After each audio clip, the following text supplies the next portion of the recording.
agendanya COVID-19 statistik saat ini, kemudian masyarakat harus hidup berdampingan dengan COVID-19, kemudian sejarah pandemi dan dampaknya terhadap potensi bisnis 2020. Kemudian apa itu new normal, kemudian salah satu solusi dan belajar dari pandemi sebelumnya. Di-record nggak, Gung? Record. Oh, udah, oke. Telat Oke, sih tadi. lanjut ya. Pak Dokter, Pak Hmm. Dokter Victor kita ini Jangan Pak Dokter nggak enak. Nggak bisa Pak, dukun. Iya. Dia kan dokter. Ya. Teman-teman, Pak Dokter kita ini dokter paru ya, bukan dokter cinta, jadi jangan nanyain perihal asmara. Ya. Dekat itu hati sama paru, Mel. Iya, bener deket. Bisa ya. Oke, saat ini nih, per hari ini terkonfirmasi di Indonesia itu 43 ribuan, kemudian yang meninggal 2.373 dan dapat sembuh 17.349.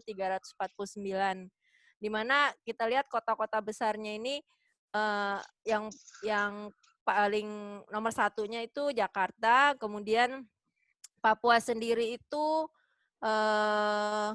kayaknya nggak ada di sini. Ada nih, West Papua di bawahnya Riau, Ada Papua. Kepulauan Riau. Ya, nanti kemudian ini peak-nya tuh masih menanjak terus sejak bulan 4. Kalau rate-nya itu meninggalnya 5,417%. Kemudian ini masih opening ya. Untuk global case sendiri itu mencapai 8 juta, kemudian 400 ribunya meninggal dan dapat recover-nya 4 juta 200 ribu. Ini masyarakat harus hidup berdampingan dengan COVID-19. Jadi dari kacamata seorang dokter nih, apakah kita semua di Indonesia telah siap menjalani kehidupan normal baru tersebut? Terus hal apa sih yang perlu dimatangkan agar kehidupan normal baru bisa dilaksanakan? Mangga Pak Dokter. Iya. Jadi kalau kita mau ngomongin new normal, kita mesti tahu dulu. Sebenarnya gue sebelum bilang new normal nih, gue nggak setuju nih sama istilah new normal gitu. Karena kalau buat kita normal itu kita bisa ketemu sama orang dengan bebas gitu, nggak pakai masker. Sekarang mau ngeliat cewek cakep apa enggak juga kita susah pakai masker ya. Waduh. Jangan Gimana, laki Bung? ya, jangan laki. Nah, jadi nomor satu kita mesti ngerti dulu konsep COVID ini gimana sih. Jadi namanya COVID itu spektrumnya tuh luas banget. Maksudnya kita tahu dia bisa dari nggak bergejala sampai dengan kematian. Kematiannya terutama biasanya disebabkan oleh gagal napas. Nah,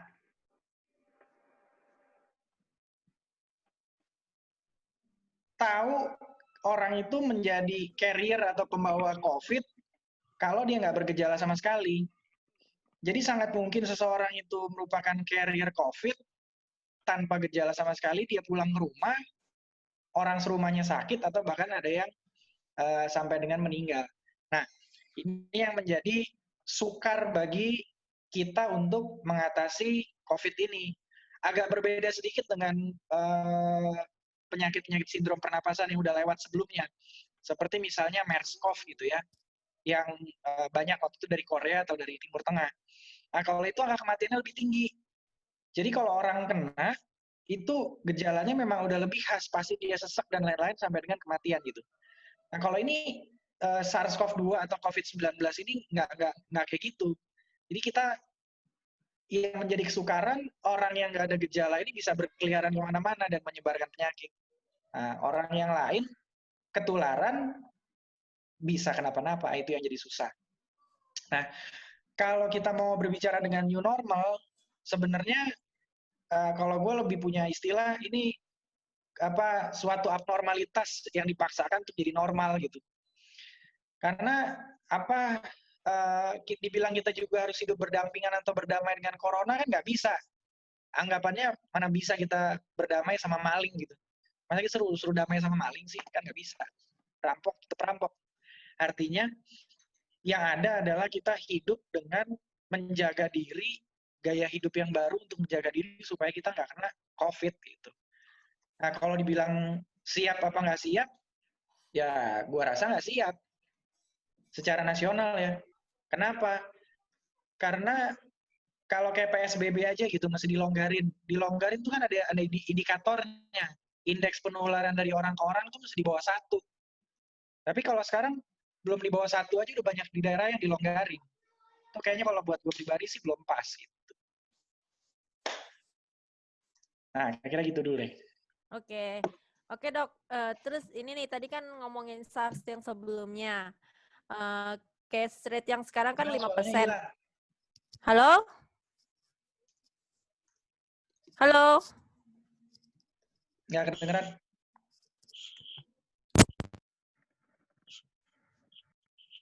Halo? Mel? Ya? Ya, lanjut. Ya, kan kalau misalnya yang saat ini kan case fatality-nya 5%. Yang nggak kedengeran gue apa di sana ya? Udah. Kedengeran. Iya.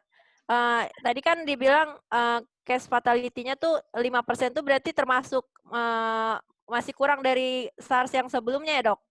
9,6%. Seingat gue sampai 30-an deh. Oh, oke. Hmm. Oke, terus ini kan ada dampak COVID nih, Dok, terhadap potensi bisnis. Jadi mau nggak mau kan Indonesia ini atau enggak secara global nih harus menerima normal baru. Kalau enggak nanti kalau dilihat dari shape-nya ini ada V shape, U shape sama L shape. Kan kalau misalnya kita nggak bisa berkawan sama new normal ini, kita akan merosot kepada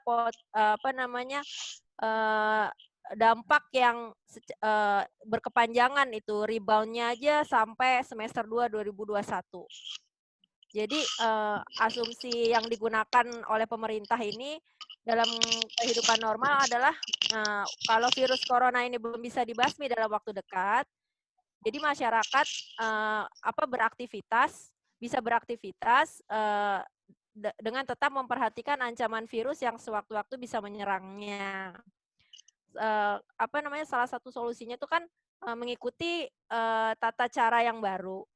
Terus kalau misalnya Indonesia ini belum memiliki data akurat bahwa COVID-19 ini telah mencapai puncaknya atau belum, Dok? Mel, sorry Mel, boleh nggak gue tanya sedikit soal COVID itu sendiri? Karena tadi ditayangin, dipresentasiin kan tadi tuh MERS-CoV, SARS-CoV gitu ya. Enggak sih, lebih nanya karena kan Victor dokter nih, di sini kan SARS-CoV, MERS-CoV gitu ya. Karena ada beberapa teori nih di luar gitu kan, kalau COVID ini actually kenapa sih kok tiba-tiba muncul gitu? Maksudnya apakah ini konspirasi gitu, katanya ada kebocoran di biotech-nya China gitu kan. Tapi ada yang bilang bahwa ini perkembangan dari SARS, karena SARS-CoV, MERS-CoV gitu kan. Ini kan COVID-19, which is keluarga COVID juga gitu. Nah, benar nggak sih kalau ini tuh merupakan ibaratnya SARS sama MERS kan tiba-tiba hilang sendiri, meskipun case fatality-nya gede, tapi kan yang terinfected nggak begitu banyak kan. Kayak MERS kita lihat 677. Terus SARS juga 774 gitu, nggak sebanyak sekarang. Tapi ini kan COVID termasuk keluarganya juga gitu loh. Nah, benar nggak sih ini tuh kayak mutasinya SARS sama MERS? Terus kenapa sih kok tiba-tiba kejadian boom Desember gitu? Apakah dari sisi pandang dokter ya, karena gue juga nggak percaya konspirasi gitu, tapi banyak orang percaya di luar sana tuh kayak, kok ini bisa tiba-tiba Desember ya, terus di China, udah gitu di mana daerahnya Wuhan, ya kan, yang which sama kayak film apa tuh waktu itu, ada filmnya juga, terus dianggapnya ini konspirasi, kayak gitu-gitulah. Maksudnya boleh nggak sih kalau dari sisi kedokteran sebelum kita bicara new normal ya, sebenarnya tuh apa sih evolusi COVID ini gitu? Apakah ini benar-benar sesuatu yang baru atau memang ini sesuatu lama dan memang berkembang? Oke, Dok. Kopi, Dok. Nah, jadi MERS-CoV SARS-CoV, ya saudaraan lah ya kasarnya. Nah, jadi gue kalau ditanya ini teori konspirasi apa bukan gitu, gue nggak bisa jawab. Karena Cina sama Amerika sendiri saling tuding. Kemarin kan Trump sama Xi Jinping kan saling salah-salahan tuh. Tapi yang bisa gue jawab, gue pernah baca satu jurnal. Jurnal ini isinya, jurnal ini tahun 2015, jadi jauh sebelum COVID ini kejadian, itu diteliti. Jadi sebenarnya virus corona yang dari kelelawar ini nggak bisa menginfeksi manusia. Nah, tapi virolog-virolog ini, jurnalnya ini masuk di NEJM namanya, New England Journal of Medicine. Itu salah satu jurnal kedokteran yang bagus banget lah. Nah, kita percaya gitu. Nah, di jurnal itu dibilang mereka mengengineer virus itu sehingga virus corona yang dari kelelawar bisa menginfeksi manusia. Nah, kemudian di penelitian itu juga dibilang berhasil menginfeksi manusia, tapi waktu itu belum menyebabkan penyakit yang terlalu berat. Nah, sampai di situ aja kesimpulan jurnal itu. Nah, yang menarik apa dari jurnal itu? Yang menarik bahwa salah satu penelitinya adalah kepala lab virus di Wuhan. Nah, kalau gue sih, gue nggak bisa nyimpulin apakah ini mutasi yang sengaja disebarkan, konspirasi dan lain-lain, gue nggak berani bilang. Tapi yang jelas bahwa ada sesuatu yang aneh kalau menurut gue gitu. Jadi virolog di Wuhan itu juga udah meneliti SARS ini dan mengatakan di engineering tuh bisa hasil penelitian ini. Jadi dari virus yang awalnya hanya bisa menginfeksi kelelawar, udah di engineering sedemikian rupa bisa menginfeksi manusia. Ya kira-kira gitu. Terus kalau sama MERS itu udah nggak ada lagi ya, Victor? Artinya udah emang bener hilang ya, vanish aja gitu? Iya, saat ini nggak ada lagi. Oke. Berarti kesimpulannya bisa jadi ini hasil re-engineering-nya lab biotech-nya Wuhan, either itu dari Amerika atau dari China ya? Mungkin. Pendapat pribadi gue sangat mungkin. Oke. Oke, thank you. Baik, Ibu Sarik, semoga terpuaskan ya. Nanti kalau nggak puas bisa jump in. Sip. Oke, lanjut lagi ke apa namanya Indonesia nih. Dok, gimana dengan peak yang hari ini tuh kan belum mencapai puncaknya? Apakah akan seperti pandemi sebelumnya bahwa akan ada beberapa gelombang? Kalau gue pribadi mah nggak ngomong gelombang 1, gelombang 2, gelombang 3.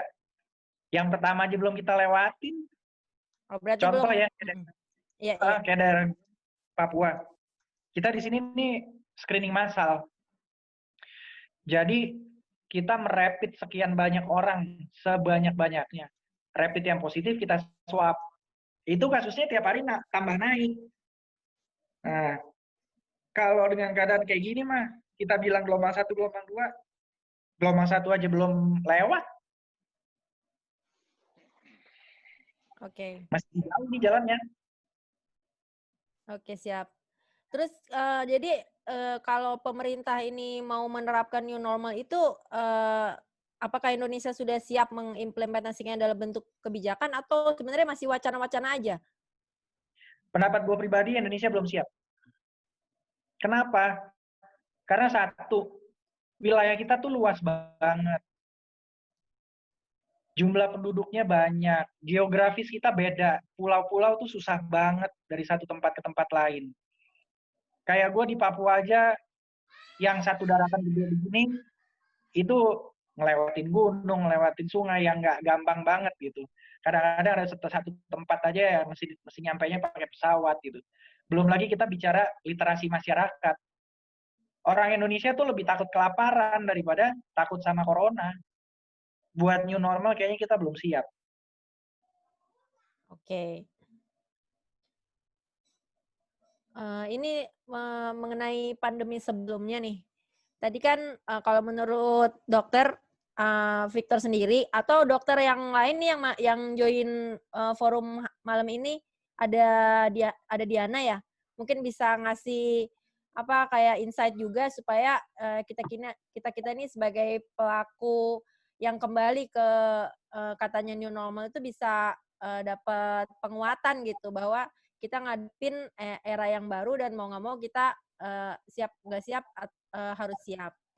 Ini pada tahun 1918 ini malah sampai 3 gelombang ya, Dok. Bisa Iya. dielaborasi nggak? Banyak banget yang meninggal. Oke, terus kalau misalnya ini dari penelitian ini dibilangnya kita masih di sini, kita bisa nggak punya cerminan dari sini? Sangat bisa sekali. Jadi kalau kita pelajari sejarah ini, mereka itu juga sama kayak kita waktu itu. Jadi di karantina dan lain-lain gitu. Bosen kan? Begitu bosen, dibuka, dilonggarkan. Begitu dilonggarkan, meledak lagi. Persis sama. Kita kan sekarang sedikit-sedikit kita ngelihat nih di daerah-daerah lain. Kayak misalnya berita yang terakhir beberapa hari ini Beijing. Beijing itu kan baru dilonggarkan. Tiba-tiba masuk lagi case udah 100. Masuk lagi tingkat waspada grade 2. Kayak gitu aja terus gitu. Karena memang masih jauh ini. Oke, itu makanya sebabnya peak 2 tuh dia lebih tinggi daripada peak pertama ya? Iya. Oke, terus peak kedua ini bisa turun karena? Nah, ntar dulu nih. Kita kalau ini jenis virusnya kan beda ya. Kalau dulu flu ya, flu itu influenza berarti. Kalau sekarang ini kan jenis virusnya beda, coronavirus. Nah, kalau kita mau bicara turun apa enggak, satu kita harus bicara vaksin. Kalau vaksinnya udah ada, itu bisa turun. Nah, yang kedua, ini di beberapa laporan ada kasus yang kambuh. Kan kita bicara kalau satu selain vaksin, kita bicara herd immunity. Ya. Nah, gimana caranya bisa terjadi herd immunity kalau bisa kambuh gitu. Ada beberapa kasus kayak laporan dari Korea Selatan, pasien yang dinyatakan sembuh, itu kembali lagi dengan hasil swab yang positif lagi. Apakah itu infeksi ulang atau dia kambuh, itu belum bisa terjawab. Tapi yang jelas itu terjadi. Nah, kalau ini terjadi ya kayaknya susah ya. Oke, terus kalau misalnya kita mau ngadepin peak kedua nih, kiat-kiatnya tuh akan sama persis dengan pertahanan yang gelombang pertama atau ada yang lebih manjur nih, Dok? Ya persis. Yang lebih manjur ya ngarepin vaksin. Oke. Kalau bisa diinfoin, Dok, status vaksin kita di Indonesia atau di dunia ini kayak apa? Nah, jadi berbagai peneliti-peneliti dunia tuh saat ini lagi berlomba untuk menemukan vaksinnya. Cuma yang namanya mencari vaksin itu kan nggak cepat. MERS-CoV aja gagal loh cari vaksinnya. Nah, dan itu butuh waktu biasanya 3 tahun. Sekitar segitulah. Kalau dibilang 2021 udah bisa ketemu vaksin, wah itu cepat banget. Berarti itu risetnya, effortnya gede banget tuh. Yang jelas saat ini memang cukup banyak, ada beberapa yang udah masuk uji klinis. Ya kita berharap aja lah yang terbaik supaya bisa ketemu di vaksin. Oke, kalau Indonesia sendiri, Dok, effortnya sampai mana? Gue nggak denger nih kalau Indonesia nih, kita bikin vaksin atau enggak. Belum serius? Dokter yang nggak dengar, apalagi kita. Belum bisa kasih info apa-apa. Sorry, jump in soal vaksin. Mangga. Vaksin sendiri kan kalau gue baca di Tempo, itu katanya yang paling advance tuh Oxford ya. Itu udah uji coba sama binatang. Tapi kan ada juga dari China, dari yayasannya Bill Gates gitu kan juga udah ngembangin vaksinnya juga. Nah itu katanya even misalnya di luar negeri vaksinnya pun ditemukan, katanya juga bisa nggak kompatibel sama virus yang ada di Indonesia ya, Dok. Katanya virus itu sendiri ada 4 ya jenisnya ya. Boleh jelasin nggak sih? Tergantung strain virusnya. Nah iya, strainnya katanya ada 4 ya. Strain virus tuh banyak, yang udah kelihatan ya mungkin sekitar segitu. Strain virus tuh banyak. Kalau dia mutasi berubah lagi strainnya. Strain apaan sih, Dok? Strain tuh gini, ini sama analogi kasarnya aja ya. Misalnya orang Indonesia Timur itu ada orang Ambon, ada orang NTT, ada orang Papua. Nah, itu beda-beda. Nah, kira-kira strain orang Indonesia Timur beda-beda. Ada orang Ambon, ada orang Papua, ada orang Timur gitu kira-kira. Kalau strain Indonesia lebih dekat kemana ya, Victor? Misalnya, let's say Singapura juga ngembangin vaksin gitu. Apakah let's say karena faktor geografis kita yang dekat sama Singapura, terus jadi kita ngikutin strain-nya Singapura, and then kalau dia ngembangin vaksin, kita bisa copy vaksinnya, atau tetap harus dikembangin locally? Seharusnya yang paling baik lokal. Tapi kalau Singapura misalnya berhasil, ya bisa kita coba juga. Mana tahu bisa. Seharusnya kita coba sendiri. Kalau nggak salah sih, Kalbe Pharma udah ngembangin juga sih, Victor. Cuman emang yang gue dengar emang nggak bisa secepat itu. Paling nggak setahun. Setahun itu udah super luar biasa. Mudah-mudahan aja ya. Kalau ketemu aja, selesai nih masalah. Jadi satu-satunya cara kita menghadapi corona ini cuman dengan vaksin ya? Kayak nggak mungkin pakai cara lain? Yang paling baik vaksin.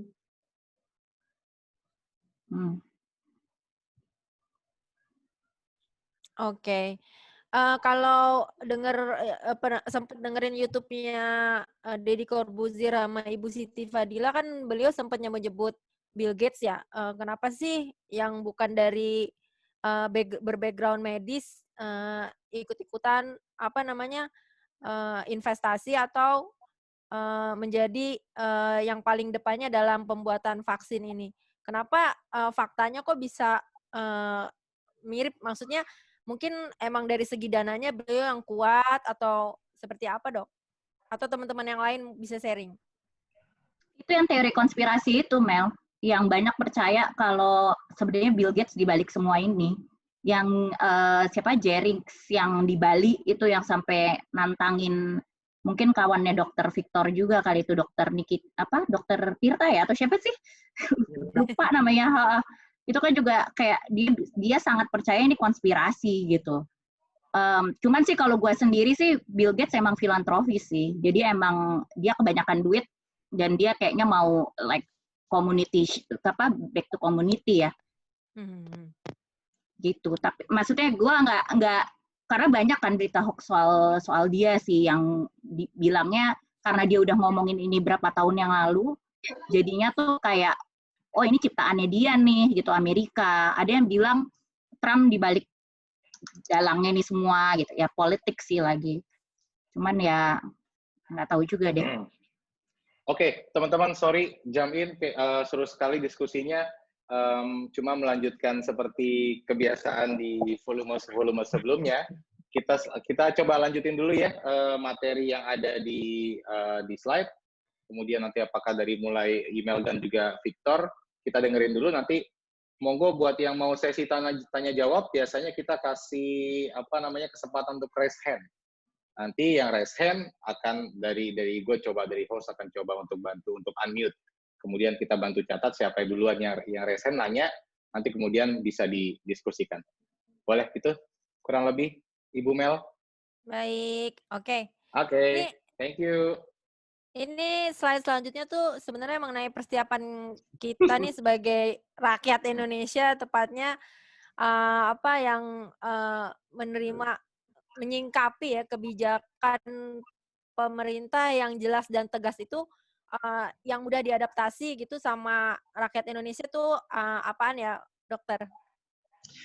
Ya, jadi dibilang keputusan pemerintah new normal itu udah jelas. Satu, social distancing. Wajib.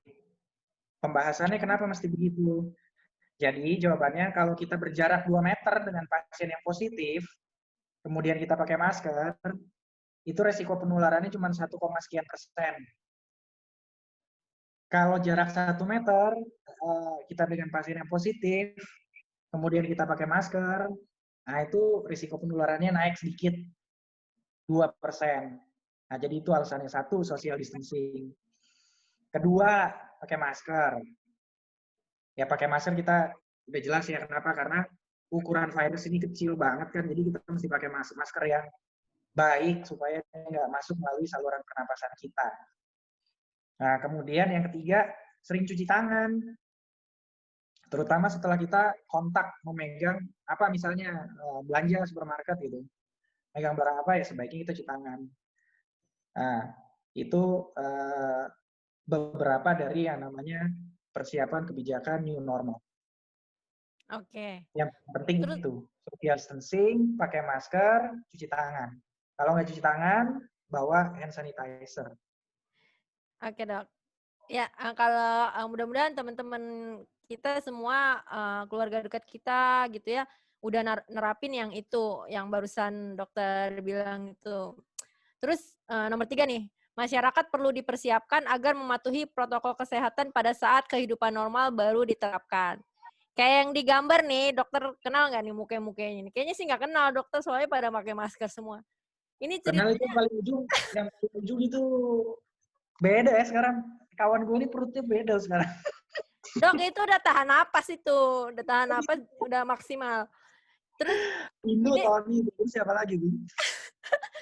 ini tuh ceritanya masyarakat ini tuh udah mematuhi atau masih perlu sosialisasi lagi agar mematuhi protokol kesehatan untuk memasuki era new normal ini. Maksudnya kita nggak apa-apa kan kongko-kongko kayak gini dalam acara meeting face to face.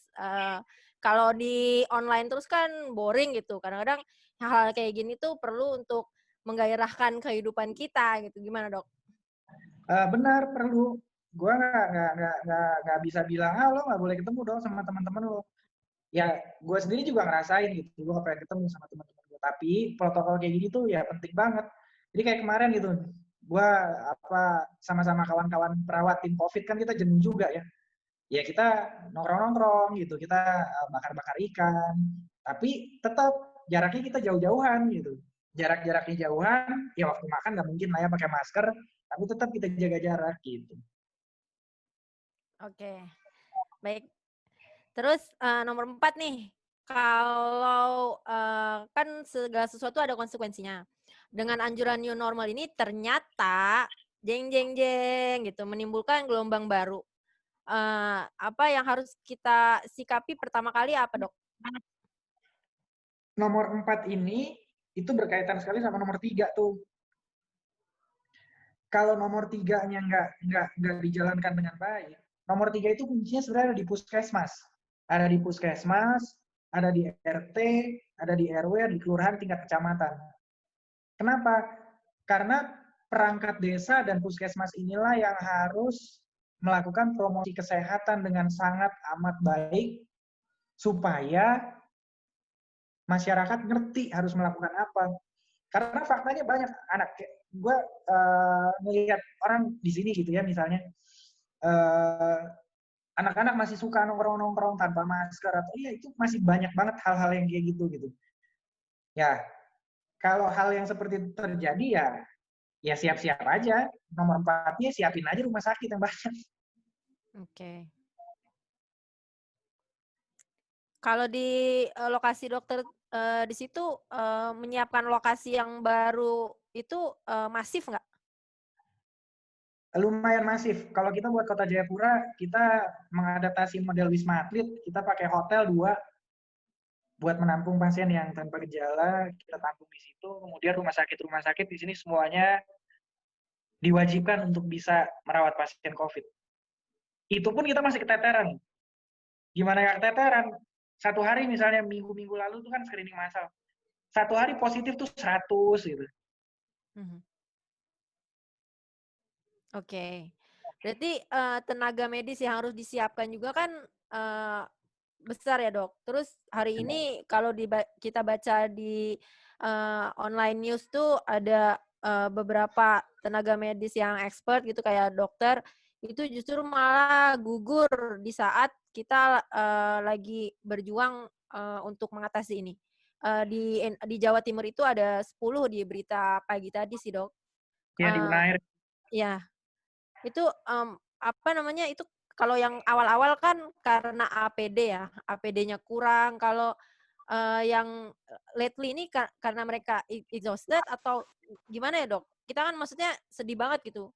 Mereka kan nggak bisa langsung jadi dokter itu, butuh bertahun-tahun belajar jadi spesialis. Tapi mereka gugur dengan jumlah yang signifikan.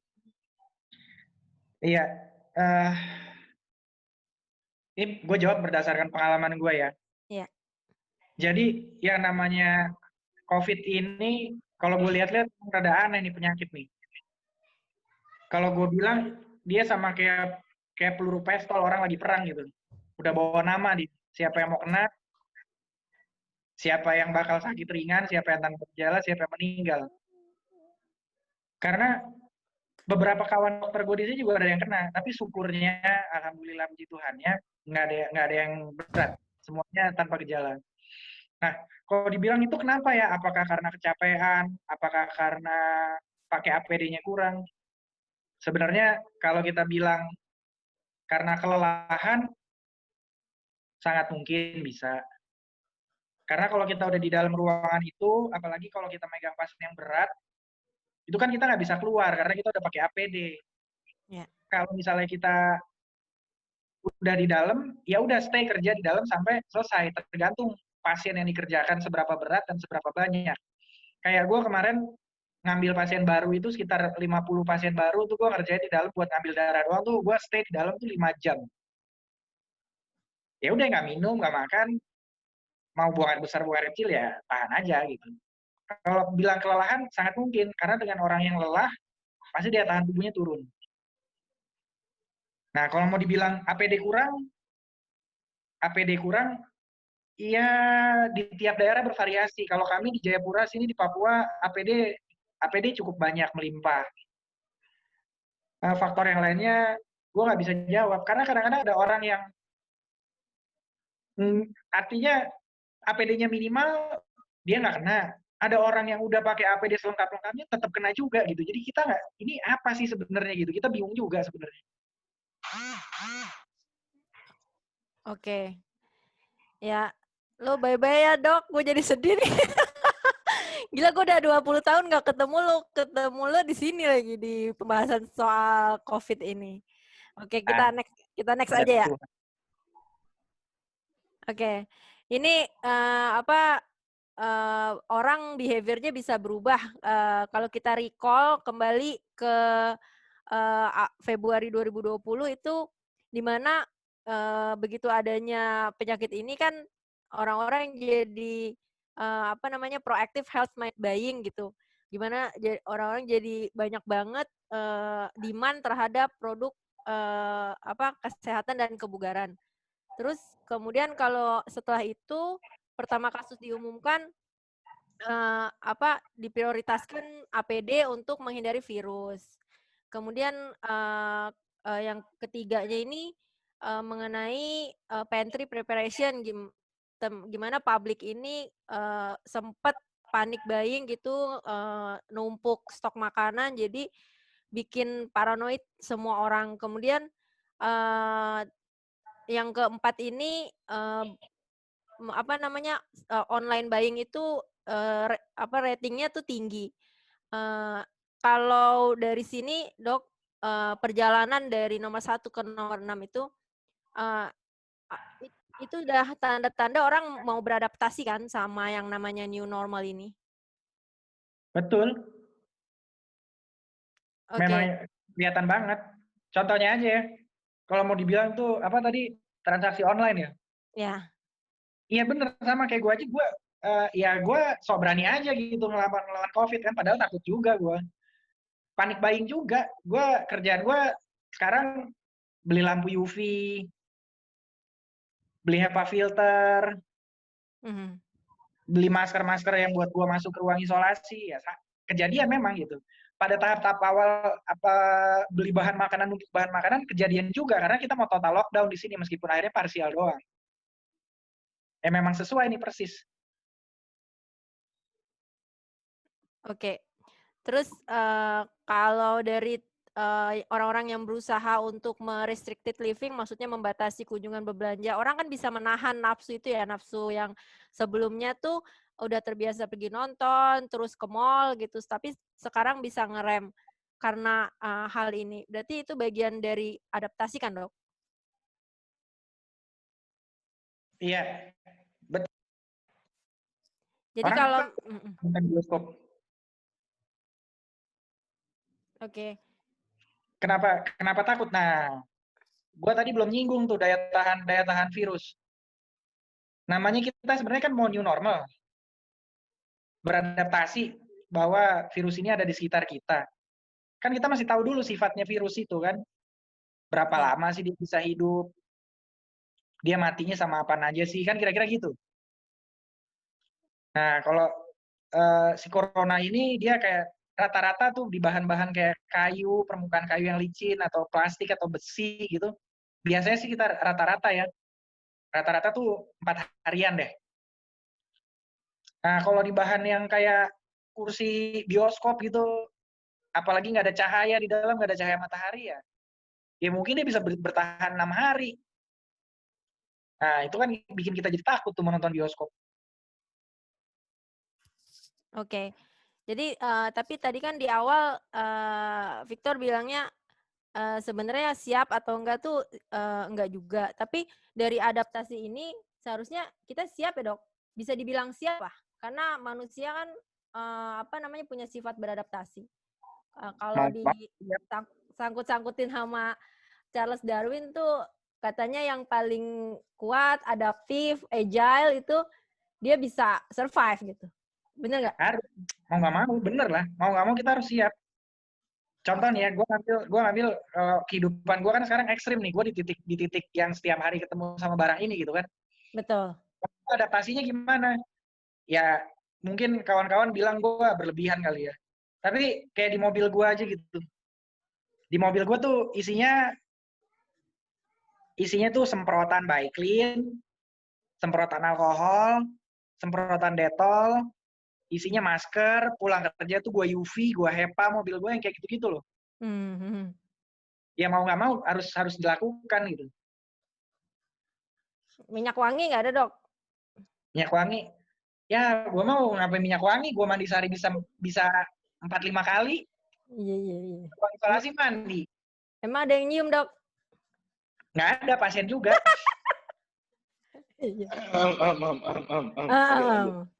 Oke. Sebenarnya endingnya sih slide tadi gitu. Mangga langsung ke tanya jawab deh. Oke. Mel, ini kalau tadi yang bertanya ada pasti banyak banget yang mau tanya karena topiknya orang perlu info yang valid gitu ya. Dan kebetulan adalah salah satu narasumbernya teman kita sendiri yang memang terjun langsung di lapangan gitu menghadapi isu-isu dan juga menghadapi kondisi ini gitu. Oke, banyak banget antusiasmenya pertanyaan, tapi tadi yang pertama kali raise hand adalah Tisa. Jadi monggo Tisa untuk bertanya kepada dokter dan juga kepada host kita Ibu Panggil nama aja.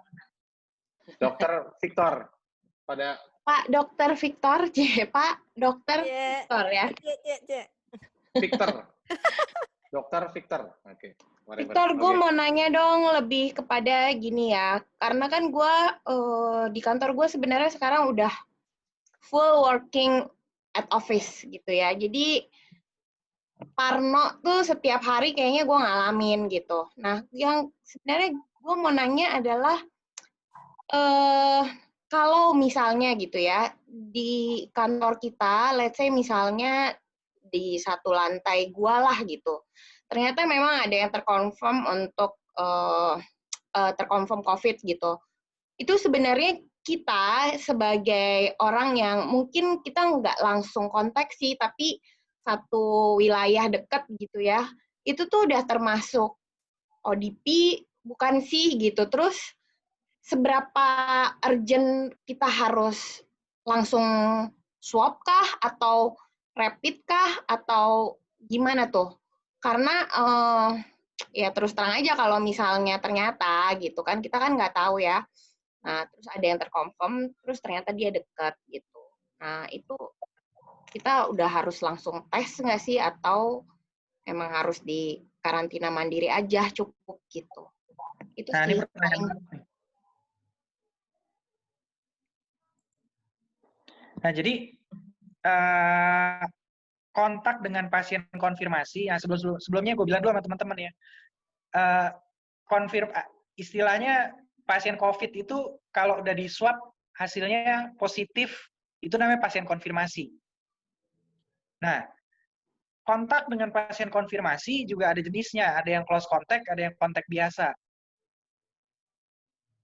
Close contact itu kalau kita tanpa APD, artinya nggak pakai masker sama sekali, kemudian kita ngobrol dalam jarak yang dekat, 1 meter atau kurang, jangka waktunya 15 menit atau lebih. Nah, kalau kita ada di posisi itu namanya OTG. Langsung diagnosisnya masuk di OTG, orang tanpa gejala. OTG ya, bukan ODP ya. Gue tadi ngomongnya ODP ya. Belum, bukan. Nanti ODP ntar gue jelasin. Nah, kalau statusnya udah OTG, itu sebaiknya di swab. Jadi close contact ya. Kontak dekat, jarak kurang dari 1 meter, tanpa APD, Oke. lebih dari 15 menit. Itu OTG, swab deh, mendingan. Nah, tapi kalau misalnya dia cuma satu ruangan, tapi jaraknya jauh, 5 meter ke atas, kita nggak pernah ngobrol bareng gitu. Nggak perlu. Cuman yang jadi masalah kalau di kantor tuh kan AC sentral. Iya Biasanya, benar, udaranya nggak kemana-mana kan. nah itu yang jadi susah. Yang jadi sukar gitu. Kita maunya gimana? Kalau memang benar-benar aman, udah swab aja kalau gue bilang, kalau gue saran. Dia takut sama hasilnya. Nah, terus Iya sih. Nah, mas- tapi kan mas- ini kan sebenarnya untuk preventif ya, kita kan nggak tahu. We never know sih. lebih baik kalau kayak gitu memang misalnya ada satu orang, gedung kerjanya itu tertutup, sirkulasi udaranya begitu, orang itu benar-benar memang satu ruangan, ya better kalau mau aman udah swab aja. Oke. Tapi kalau misalnya satu ruangannya terbuka, sirkulasinya bagus, it's okay lah, nggak usah terlalu khawatir. Tuh. Nah, selanjutnya Itu ngomong ODP. swabnya berapa kali, tiap hari apa Dok? Swab, kalau ketemu lagi besok swab lagi gitu? 7 hari Nah, valid. itu yang jadi sukar tuh. Itu memang adalah, kalau misalnya nih, kita ketemu temen, dia positif, udah kita swab. Kalau swab kita itu negatif, besoknya tuh swab lagi, swab yang kedua. Jadi swab itu harus 2 kali untuk memastikan bahwa kita memang benar-benar enggak. Nah, kalau minggu depan ada temen lagi yang positif, susah juga kita. Kalau kita kontak erat lagi ya, Swab lagi, 2 kali Swab. lagi. iya. Repot memang. Victor, sama ini, kayak misalnya kan kita kan sekarang orang-orang pada, di rapid gitu ya. Kalau misalnya si rapid itu reaktif, apa sih hasilnya tuh reaktif kan ya, bukan positif atau negatif ya. Itu tetap mesti, ada tes lanjutan ya? Oke. Ntar dulu. Ntar gue jawab. Gue bahas ODP dulu sama PDP. Supaya iya, cus. Nah, Nafsu orang amat tuh. kita kan Jakarta sama Jayapura nih sama nih daerah dengan transmisi lokal. Artinya penduduk bukan kasusnya bukan impor tapi nularnya udah dari sesama penduduk gitu. Nah, orang-orang dari daerah transmisi lokal kalau dia punya gejala demam aja itu namanya ODP. Orang dalam pengawasan. Oke. Atau pemantauan lah, gue lupa lah. Pokoknya orang. Jadi bukan pasien ya. Artinya orang dalam pemantauan kalau nggak salah. Nah, itu diapain? Itu di rapid. Di rapid, kalau rapidnya negatif, ulang lagi rapid 10 hari kemudian. Kalau negatif lagi, 10 hari. 10 hari jaraknya. Rapid ya. Kalau negatif lagi, mudah-mudahan aman. Katanya begitu. Nah, kalau positif, hasil rapidnya positif, itu langsung di swab. Itu untuk ODP. Oke. Sekarang berikutnya PDP, pasien dalam pengawasan. Kalau ini adalah orang yang punya nyeri menelan, ditambah demam, atau orang ini mempunyai radang paru, pneumonia, dia sesek dan lain-lain gitu. Dari foto ronsennya atau bahkan CT scan-nya memang dia terlihat pneumonia, itu PDP namanya. Ya, jadi radang paru atau dia demam sama nyeri menelan. Nah, kalau itu langsung di swab. Gitu. Nah, kalau petunjuk teknis dari pemerintah itu begitu. Nah, tapi kalau pendapat pribadi gua, sebaiknya gimana? Yang namanya barang rapid ini nilai positif palsunya sama negatif palsunya tuh gede. Jadi yang positif belum tentu sakit, yang negatif rapidnya seringkali kita dapatkan malah di swab positif. Jadi kalau pendapat gue pribadi, lebih baik langsung swab aja. Kalau gue, cuma masalahnya swab itu kan mahal. Iya Nah, loh, gitu. mahal. Swab itu mahal. Kira-kira gitu ya Benar, jawabannya. Yes. Oke, thank you banget. Oke. Pertanyaan selanjutnya, Gung? Yang selanjutnya adalah untuk Erni. Monggo Erni, silakan. Di-unmute aja langsung. Arnas ada nggak sih? Halo semua teman-teman. Ya. Gua awam banget nih ya mengenai COVID dan penanganannya. Gue sempat dengar beberapa berita dan udah nanya ke teman-teman researcher di LIPI, memang mereka lagi ngembangin mungkin bentuk akhirnya suplemen atau yang sejenisnya ya, supaya imunitas kita itu semakin bagus. Nah, kondisi kayak gini nih, dengan banyak ketidakpastian mengenai treatment buat orang awam yang semoga sih ya nggak harus sampai rumah sakit gitu, cukup di rumah aja. Ada nggak saran atau rekomendasi obat P3K buat kita? Misalnya tuh ya buat jaga-jaga aja gitu kan. Misalnya yang ODP itu kan tidak harus selalu stay di rumah sakit ya. Nah itu ada nggak sih dokter Victor?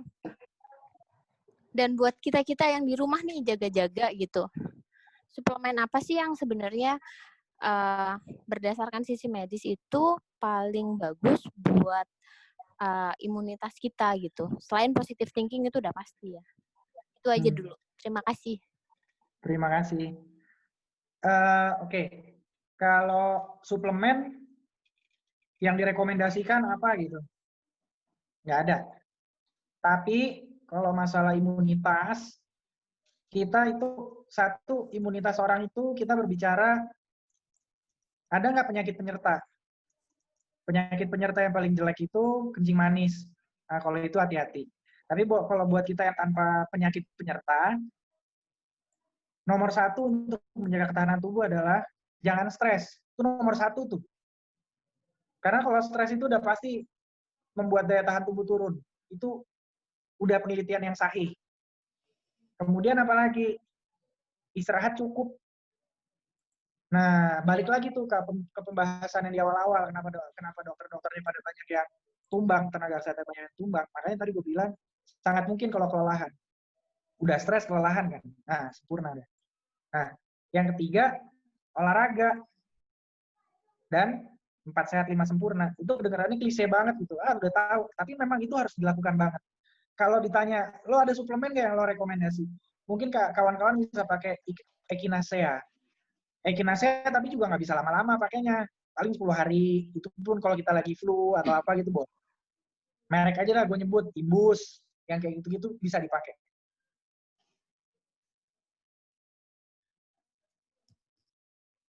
Oke, nih. Oke, jadi ya intinya memang satu, stay positif dan beberapa poin tambahan setelahnya, dan memang balik lagi lihat histori kesehatan masing-masing ya dok ya. Oke, sip, noted. Terima kasih banyak. Boleh pakai ibus sama vitamin C juga nggak apa-apa, boleh. Oh oke. Jadi Tapi itu memang umum ya. Oke. Buruan Ki, Indomaret masih buka. Iya Mak, siap. Oke dok, terima kasih dok. Oke, selanjutnya. Kenapa? Sama main basket, biar sehat. Oh iya benar. Tapi kontak mulu Dok kalau Tor kalau main basket Tor. Gimana Tor? Kita main basket sendiri-sendiri aja, virtual basket. Gue main sendirian doang. Gue kalau main sendirian menang mulu masalahnya. Iya, sama gue juga gitu. Oke, selanjutnya tadi yang mau nanya Kisha. Kisha monggo di unmute, boleh? Oke, selamat pagi Dokter Victor. Vic, gue mau nanya dong, gue masih mau ngelanjutin yang Ernie tadi. Ya. Iya. Kan tadi kan itu suplemen kan, tapi kan kita tahu nih dari kemarin tuh heboh dengan empon-empon. Semua kayaknya tuh jahe merah semua di mana-mana tuh habis lah bisa dibilang dan harganya langsung meroket ya. Terus gue juga pernah juga baca tuh di mana ya pokoknya herbal China tuh juga oke katanya. Sampai akhirnya terus terang gue pernah beli di Tokopedia itu tuh dibilangnya tuh herbal penguat paru-paru sama ada herbal pembersih paru-paru. Campurannya apa? Tuh kayak goji berry. Apaan mereknya? Nggak ada merek, jadi dia tuh campuran buah-buah kering. Jadi tuh yang jamur putih, udah gitu goji berry, terus ada korma gitu. Pokoknya campurannya yang kayak gitu deh. Nah, gue mau nanya, seberapa efektif sih sebenarnya herbal-herbal yang herbal Indonesia dan si herbal China itu? Ada nggak sih yang herbal yang maksudnya bukan cuma daya tahan tubuh, tapi emang berfungsinya itu berguna langsung ke paru-paru gitu. Terutama nih terus terang aja nih di sini kan banyak nih kita yang perokok. Gitu kan emang musuhnya dibilang katanya kan kalau misalkan COVID itu jangan ngerokok karena ngerokok itu bisa mengurangi ya kinerja paru-paru kan. Nah itu gimana sih caranya biar bisa apakah pakai herbal atau apapun gitu. Terus tadi ada titipan dari yang pertanyaan kedua, titipan juga dari Vincuy. Ini kalau misalkan kita tinggal dengan orang tua yang sokot kan udah manula ya, gitu udah di atas 60 tahun kan risikonya lebih. Nah, ada tips-tips yang lebih lagi nggak selain yang tadi dibilang perlu olahraga, 4 sehat 5 sempurna, cuci tangan. Nah, itu ada sesuatu yang bisa membantu lagi nggak? Sama yang ketiga, tadi kan dokter bilang tuh, lu di mobil aja kan udah banyak kayak Dettol, ada antivirus, segala macam gitu. Ini kan terus terang nih, ini agak-agak parno karena udah harus mulai ngantor lagi mungkin di bulan Juli. Gitu kan. Nah, gue kan persiapan of course kita juga kan persiapan gitu. Cuman seberapa efektif sih kayak misalkan kita oke dengan cairan disinfektan gitu ya, kita udah bawa kemana-mana. Cuman kayak misalkan kayak ke kursi atau misalkan kayak ke itu emang benar-benar pas disemprot udah langsung hilang virusnya atau sebenarnya itu hanya membawa untuk positive thinking aja gitu. Itu aja sih. Oke. Nomor 1 kalau tunggu. Kenapa sih mesti bahas rokok-rokok Kis, please deh? Nah, karena nggak tahu kan? Oke, lanjut. Om Victor. Apa tadi? Jangan serem-serem ya mengenai rokoknya, Tor. Lo kasih tahu aja caranya supaya lebih mudah, tapi jangan yang serem-serem, awas lo. Kalau herbal yang spesifik untuk meningkatkan fungsi paru itu jelasnya ada. Oke. Nah, herbal dari Cina itu banyak. Kemarin gue ditawari itu dari Kementerian Kesehatan di dropping gitu. Ini katanya bagus nih, apalah namanya yang apalah gitu ya. Kita nggak ada bukti penelitiannya, jadi kita nggak bisa berpendapat apa-apa. Oh ya ini memang bisa gitu. Artinya nggak ada satu obat herbal pun yang spesifik dapat meningkatkan fungsi paru. Fungsi paru itu dapat dimaksimalkan hanya dengan berolahraga, khususnya kayak olahraga kardio, kayak misalnya lari atau apa. Nah, udah gitu. Oke. Nah, kemudian yang tadi jahe merah juga nggak bisa. Jahe merah itu general, nggak bisa buat spesifik buat paru, enggak. Gue sendiri dia hanya untuk jahe imunitas aja. Iya, secara umum itu. It's okay, nggak apa-apa. Lo bisa pakai itu, gue juga pakai, nggak masalah. Nah, gue mau bilang aja secara khusus spesifik ini buat rokok. Memang gue bukannya nakut-nakutin ya. Rokok itu kan panas asapnya. Di sepanjang saluran napas kita tuh ada bulu-bulu yang halus sekali. Nah, itu fungsinya buat ngeluarin lendir.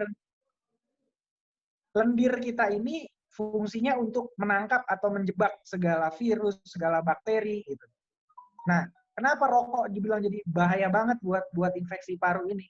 Karena ketika lo merokok dalam jangka waktu yang lama, apalagi jumlahnya banyak, fungsi lendir fungsi bulu-bulu halus untuk mengeluarkan lendir itu rusak. Jadi lendir lo akan susah untuk keluar. Makanya kalau perokok itu pagi-pagi pasti berdehem mereka. Biasanya seperti itu. Karena sistem normal untuk mengeluarkan dahaknya terganggu. Dahaknya nggak bisa keluar, infeksi terjadi. Apalagi kalau sampai barang SARS-CoV-2 ini masuk. Gitu. Nah, itu kenapa merokok menjadi pantangan. Nah, berikutnya, segala macam antiseptik itu efektif nggak sih? Nah, yang pertama gue kasih tahu dulu. Yang paling efektif itu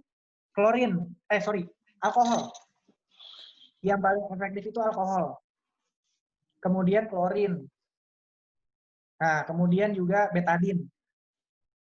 Yang mau gue kasih tahu buat teman-teman, kalau gue nih, kemana-mana yang gue bawa tuh 2 botol. Satu itu Biclean Encer, perbandingannya itu 10 cc Biclean, 1 liter air. Nah, itu biasanya gue bawa tuh di semprotan kecil ya, artis gitu. Gue mau duduk di mana-mana itu pasti gue semprot. Meja gue semprot, kursi gue semprot. Memang agak ribet jadinya. Agak ribet. Nggak cuma di rumah sakit doang. Kalau gue makan di mana gitu, bisa juga gue lakukan itu. Kirain diminum, Dok. Ribet emang ya, tapi gimana gitu. Apakah efektif? dong? Gue rasa cukup efektif. Kalau yang kayak ozon gitu, sterilisasi dengan menggunakan ozon tuh, kan banyak nih sekarang alat-alat ozon, apa segala macam, UV light gitu kan. Itu efektif juga ya, kayak ozon gitu? Ya kayak buat cuci sayur. Hah? Pakai yang UVC. UVC pakai aja nggak apa-apa. UVC kan yang lampu kan? Iya. Yang nggak bisa dilihat mata. Cuman kalau misalnya kayak ozon gitu, sprayer. Kan ada. Ozon itu radikal bebas, dia bisa juga ngebunuh virus. Tapi kalau misalnya lo sayur atau apa, mendingan lo cuci pakai sabun. Nggak apa-apa. Langsung cuci aja pakai sabun. Ribet amat tuh beli lo ozon dulu. Cuci aja. Air sabun tuh efektif. Ntar kita ke racunan sabun. Enggak lah. Kalau kayak buah atau apa itu kan lo cuci pakai sabun cuci piring sunlight kan nggak masalah tuh. Oke kok. Oke. Kalau gue dari supermarket gitu, misalnya gue beli cemilan apa gitu ya, yang bahannya plastik, itu gue rendam dulu di Biclean. Iya, agak lebay kayaknya gitu, tapi ya lu daripada konyol gitu kan. Ya, benar-benar. Agree. Gue setuju. Gila, itu gua banget tuh, semua dimasukin, gue celupin. Makanya itu butuh ada UV light tuh, UV box. Gue pakai, mending lu pakai nggak apa-apa. Yang gue saranin pakai UV sama HEPA filter. Kalau HEPA filter agak mahal, tapi kalau lo mau pakai, beli Sharp aja. Plasma cluster, nggak masalah, itu bisa. Tapi kan ini balik lagi ya, Thor. Kan katanya kalau misalkan penularannya si COVID itu kan hanya melalui droplet. Betul. Melalui udara. Jadi harusnya kalau misalkan nih, even though misalkan lo satu ruangan, jadi kayak pertanyaannya Tisa, satu ruangan itu misalkan AC-nya misalkan AC sentral gitu ya, dia nggak pakai HEPA. Tapi kan as long as dia nggak kena droplet, atau misalnya dia tidak menyentuh barang yang kena droplet, harusnya nggak apa-apa dong, karena nggak dari udara kan? Seharusnya nggak apa-apa. Tapi dari mana tahu? Lo tahu nggak barang yang lo sentuh itu nggak ada virusnya? Tombol lift, gagang pintu. Nah, itu yang ribet. Kalau HEPA emang jadi apa yang dipencet, misalkan dia tombol lift ya, di dalam ruangan itu ada HEPA filter dalam liftnya. Emang jadi si tombolnya jadi nggak ini? Jadi nggak... Lift jarang yang sampai pakai HEPA filter. Jarang banget, tapi nggak pernah. Karena itu biasanya cuma... Meja maksud gua. Meja kerja misalkan kena droplet orang. Terus belum dibersihin, tapi itu ruangannya misalkan pakai HEPA filter. Nah, emang itu jadi lebih baik? Harapannya lebih baik. Karena ketarik, dia kan sistemnya narik. Dan tergantung spesifikasi HEPA filter yang dipakai berapa. Karena itu HEPA filter itu spesifikasinya kita bisa nyocokin sama ukuran ruangannya.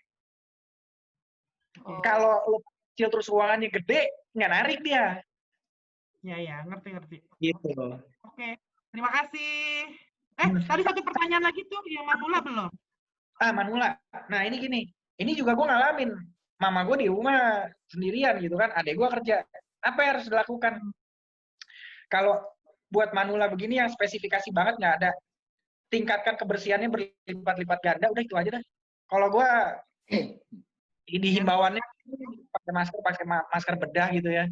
pakai masker kain lah. Kalau mama gue sih gue pakai N95 sekalian, gue dropping dari sini. Ya terus kalau memang mau keluar rumah ya benar-benar diingetin apa sebisa mungkin nggak keluar rumah, minimal mungkin ya. Tapi kalau mau belanja atau apa kan harus keluar rumah juga, mau ke ATM mesti keluar rumah juga. Ya semaksimal mungkin bersih. Nggak ada lagi yang lain. Nah, kalau bisa nggak usah terima tamu. Oke, terima kasih.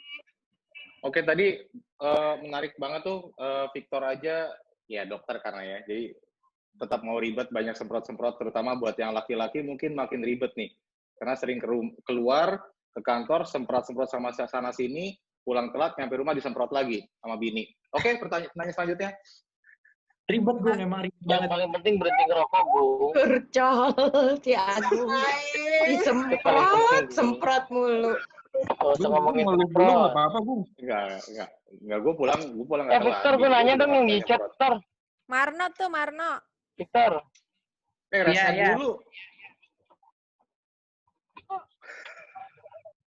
Marno tuh jawab. Ya udah, Gimana? Ini. Habis Marno nggak apa-apa. Raise hand. Walaupun Anda salah satu inisiator harus tertib raise hand. Oke, selanjutnya Diana yang nanya tadi. Diana setelah itu di bio, habis itu gue catat Teddy. Monggo Diana, boleh di-unmute. Victor, apa kabar? Bentar. Sehat. Sudah lama sejak kita tidak bertemu ya. Saya cuma pengen nanya. Kan ini paduan pemerintah ya, kan menganjurkan orang-orang yang di bawah 45 tahun itu kerja gitu kan, berangkat kerja. Nah, kalau yang di atas 45 tahun bolehlah mereka work from home. Nah, tapi masalahnya gini, dari pengalaman lo selama ini merawat sekian banyak pasien-pasien COVID gitu ya, emang yang di bawah 45 tahun itu untuk menjadi severe atau untuk menjadi parah itu resikonya lebih kecil atau tetap juga gitu, dia resiko untuk menjadi severe-nya itu tetap tinggi walaupun usianya di bawah 45 tahun. Nah, ini yang gue bilang, yang namanya COVID ini aneh.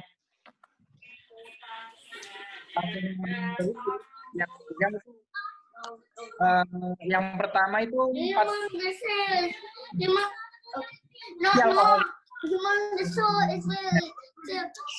yang kedua meninggal itu 45-an memang pas. Tapi ada juga pasien gue yang geriatri 80 tahun, ada 2 kalau nggak salah, sembuh malah. Jadi kayaknya resiko buat jadi severe apa enggaknya itu kayaknya lebih ke komorbid ya kalau gue lihat sih. Tapi ada juga yang aneh, pasien gue yang punya komorbid kencing manis, nggak apa-apa tuh, cuman susah negatif. Udah 3 bulan gue kurung, nggak negatif-negatif. Tapi nggak ada gejala, aman. Itu jadi kalau dibilang faktor umur, kaitannya gimana, ini penyakit COVID nih aneh nih. Udah bawa kalung nama dia, siapa yang jadi berat, siapa yang meninggal. Gitu. Nah, gue nggak bisa mempredik hal itu. Gitu. Pengalaman gue gitu.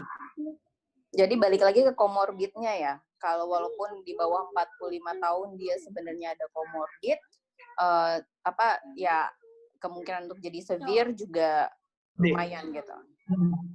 Pasien gue yang 80 tahun sembuh loh. Cepet malah, 2 minggu. Gue bingung. Itu sudah nasib tuh dia berarti.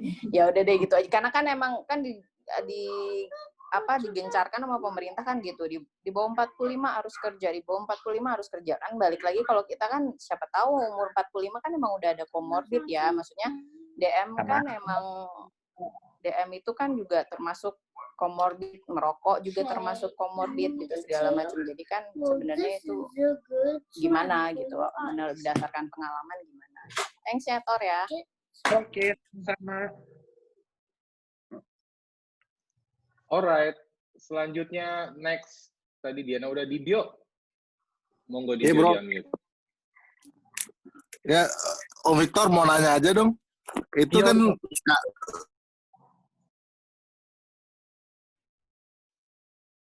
Di bio suaranya hilang. Yo, suara lo hilang, yo.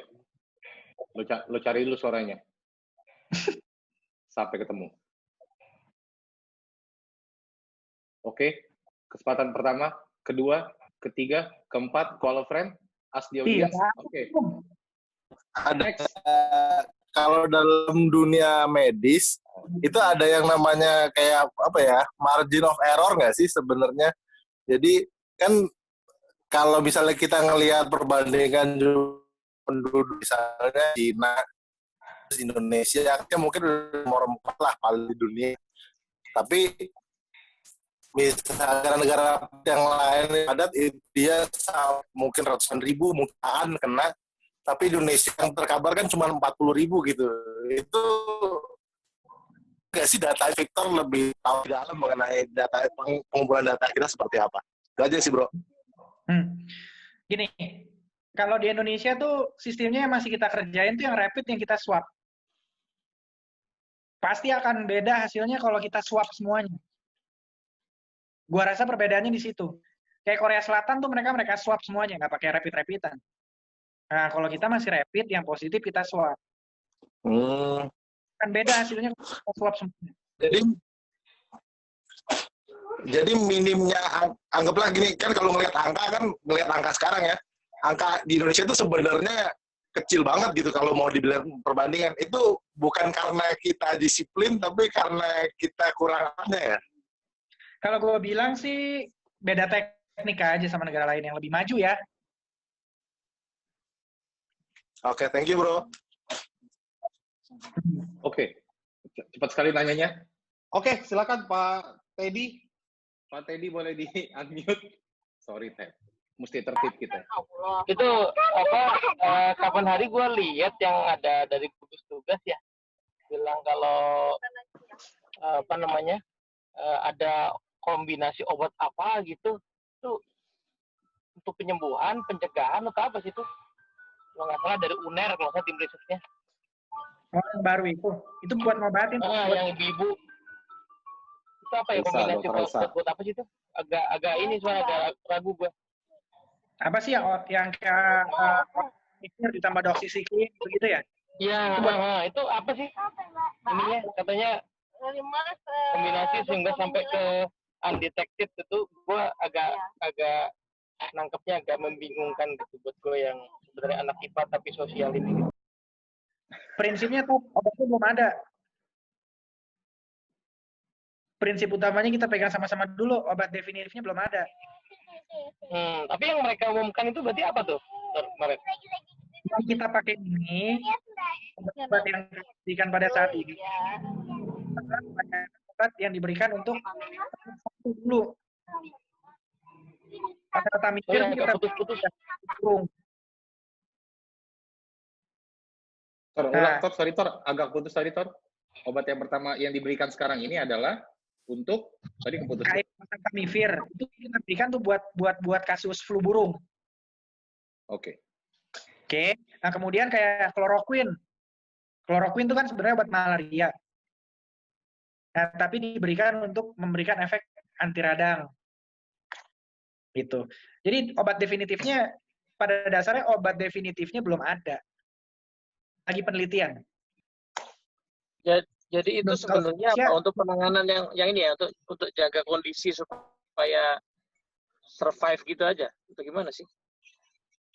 Enggak. Penelitian ini kan hasilnya masih bervariasi. Ada yang bilang, contoh ya, kombinasi antara oseltamivir sama aluvia pada pasien-pasien yang berat itu memberikan perbaikan. Pengalaman gue juga begitu. Ada yang memberikan perbaikan. Jadi kita berikan aja dulu apa yang kita punya. Gitu. Senjata yang kita punya sekarang apa? Ya senjata yang kita punya sekarang di Indonesia ini oseltamivir sama aluvia. Berikutnya kita harapkan apa? Kita nunggu Avigan. Avigan belum masuk. Masih tunggu dari pemerintah pusat.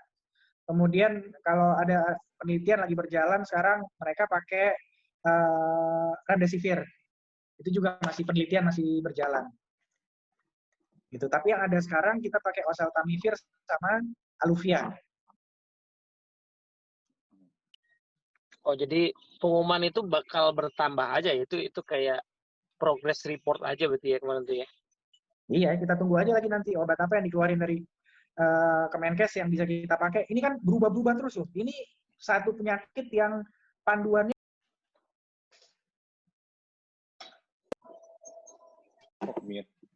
Satu penyakit yang panduannya tadi ke-mute tuh. Siapa yang berani ngomong Kang Victor? berapa kali, 4 kali apa berapa kali? Oke. Karena yang nanya inisiator, gue juga ikut nanya Tor. Sedikit aja. Kenapa sih kalau kita lihat ya, tadi kemarin gue lihat Berhenti data dulu di... ngerokok, Gung. Berhenti, Gung. Ngerokok. Ini lagi berhenti. Karena lagi ngomong, recording, nongol wajah gue berhenti. Kenapa ya, Tor? Kalau kita lihat di data, jumlah positif kita dengan Singapura kurang lebih sama 2.000-an kalau nggak salah. Berapa? 24 ribuan kalau nggak salah. Tapi kenapa jumlah meninggalnya kita jauh lebih besar? Kira-kira secara umum aja singkat, apa faktor utamanya? Bandingin aja layanan kesehatan di sana sama di sini. Oke, berarti lebih ke medical facility-nya. Atau misalnya apakah virusnya beda nih yang ada di Singapura? Masa sih? Apakah misalnya virusnya beda nih di Singapura sama di Indonesia? Seriously? Halo, Tor. Halo. Yang lain denger gue nggak sih? Nggak kedengeran, Bung. Dengar. Males aja jawabin lo. Dalam. Udah belum, Tor? Udah? Halo? Kayaknya Jari-jari. Desa nggak denger deh. Iya, Nge-lag. jari-jari. Nge-lag dia. Sebentar. Berhenti ngerokok, Bung. Oke, Tor, bisa dengar nggak? Ya. Oke. Oke. Ya, dilanjut silakan, Pak. Gimana, Pak? Selain faktor fasilitas kesehatan. Karena angkanya timpang sekali Singapura sama Indonesia. Angka kematian, death rate-nya. Ya, kita 5,4% tuh lumayan loh. Ya. Sebenarnya udah lumayan.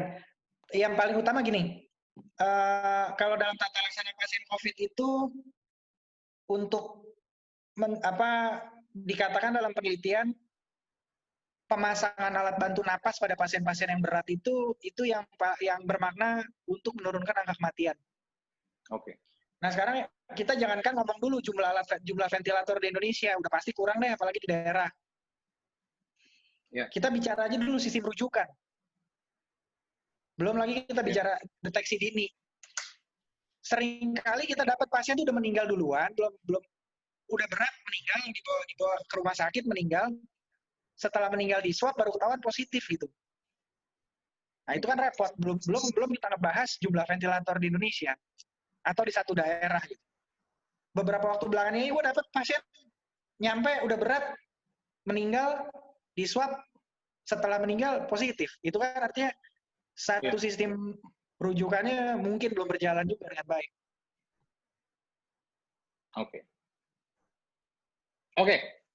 Oke, dilanjut menanya yang lain supaya yang lain tetap kebagian. Sari, next-nya adalah Sari. Sari boleh silakan di-unmute. Mungkin menyambung dari pertanyaan di awal tadi. Tadi nanya-nanya di awal karena tadi kan aturan mainnya belum jelas. Jadi sekarang udah jelas ya. Jadi raise hand dulu. Oke. Gue mau nanya Ibu Sari. mau nanya beberapa hal. Sebenarnya satu tadi menarik sih soal interaksi gitu ya. Tadi gue sempat chat juga ke Victor. Oh ya sebelumnya gue mau nyampain terima kasih banyak ya Victor dan teman-teman di gugus terdepan menghadapi COVID. Luar biasa banget. Salam buat rekan-rekan dokter sama Arnas juga kali ya, dokter paru juga ya. Jadi rekan-rekan dokter. Anestesi ya, tapi kayaknya kemarin dia pakai APD juga tuh pas kemarin Zooman. Kerjaan dia beresiko banget. Lagi operasi itu. Oh oke. Pokoknya buat rekan-rekan dokter terima kasih banyak. Salam hormat. Baik. Oke. Gue mau nanya soal interaksi nih. Tadi kan Victor bilang kalau orang tuanya dijagain banget. Nah kalau Victor sendiri sama keluarga gimana? Maksudnya sama anak gitu, sama istri, apakah emang karena Victor dinas di Papua jadinya kepisah gitu, terus emang sengaja memisahkan diri gitu? Apakah emang ya itu karena dinas gitu ya? Terus kedua, manula, tadi mungkin Vincuy serumah kan sama orang tua, gue juga cuy. Lebih ke gue tuh ada pembantu yang bolak-balik gitu loh, Tor. Tadi kan lo bilang sama gue kalau batasin tamu gitu. Nah itu protokol pembantu tuh gimana ya? Karena terus terang ya kita masih butuh tenaga mereka, kita nggak mungkin nge-lay off mereka gitu ya. Tapi ya mereka kan edukasinya untuk, let's say gue bilang bahwa oke, setiap ke rumah harus mandi gitu kan kayaknya ribet banget gitu. Ya makanya gue sih udah senjatai dengan masker, selalu cuci tangan gitu. Tapi ada nggak sih protokol lainnya atau memang harusnya nggak boleh yang namanya pembantu bolak-balik? Walaupun itu yang jawaban yang gue nggak mau sih. Terus kedua, tadi lo bilang juga sinar UV gitu.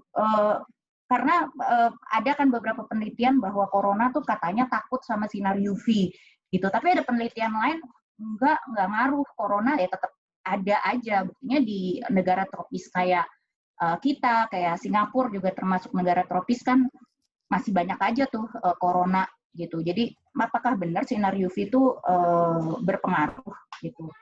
Terus ketiga, plastik.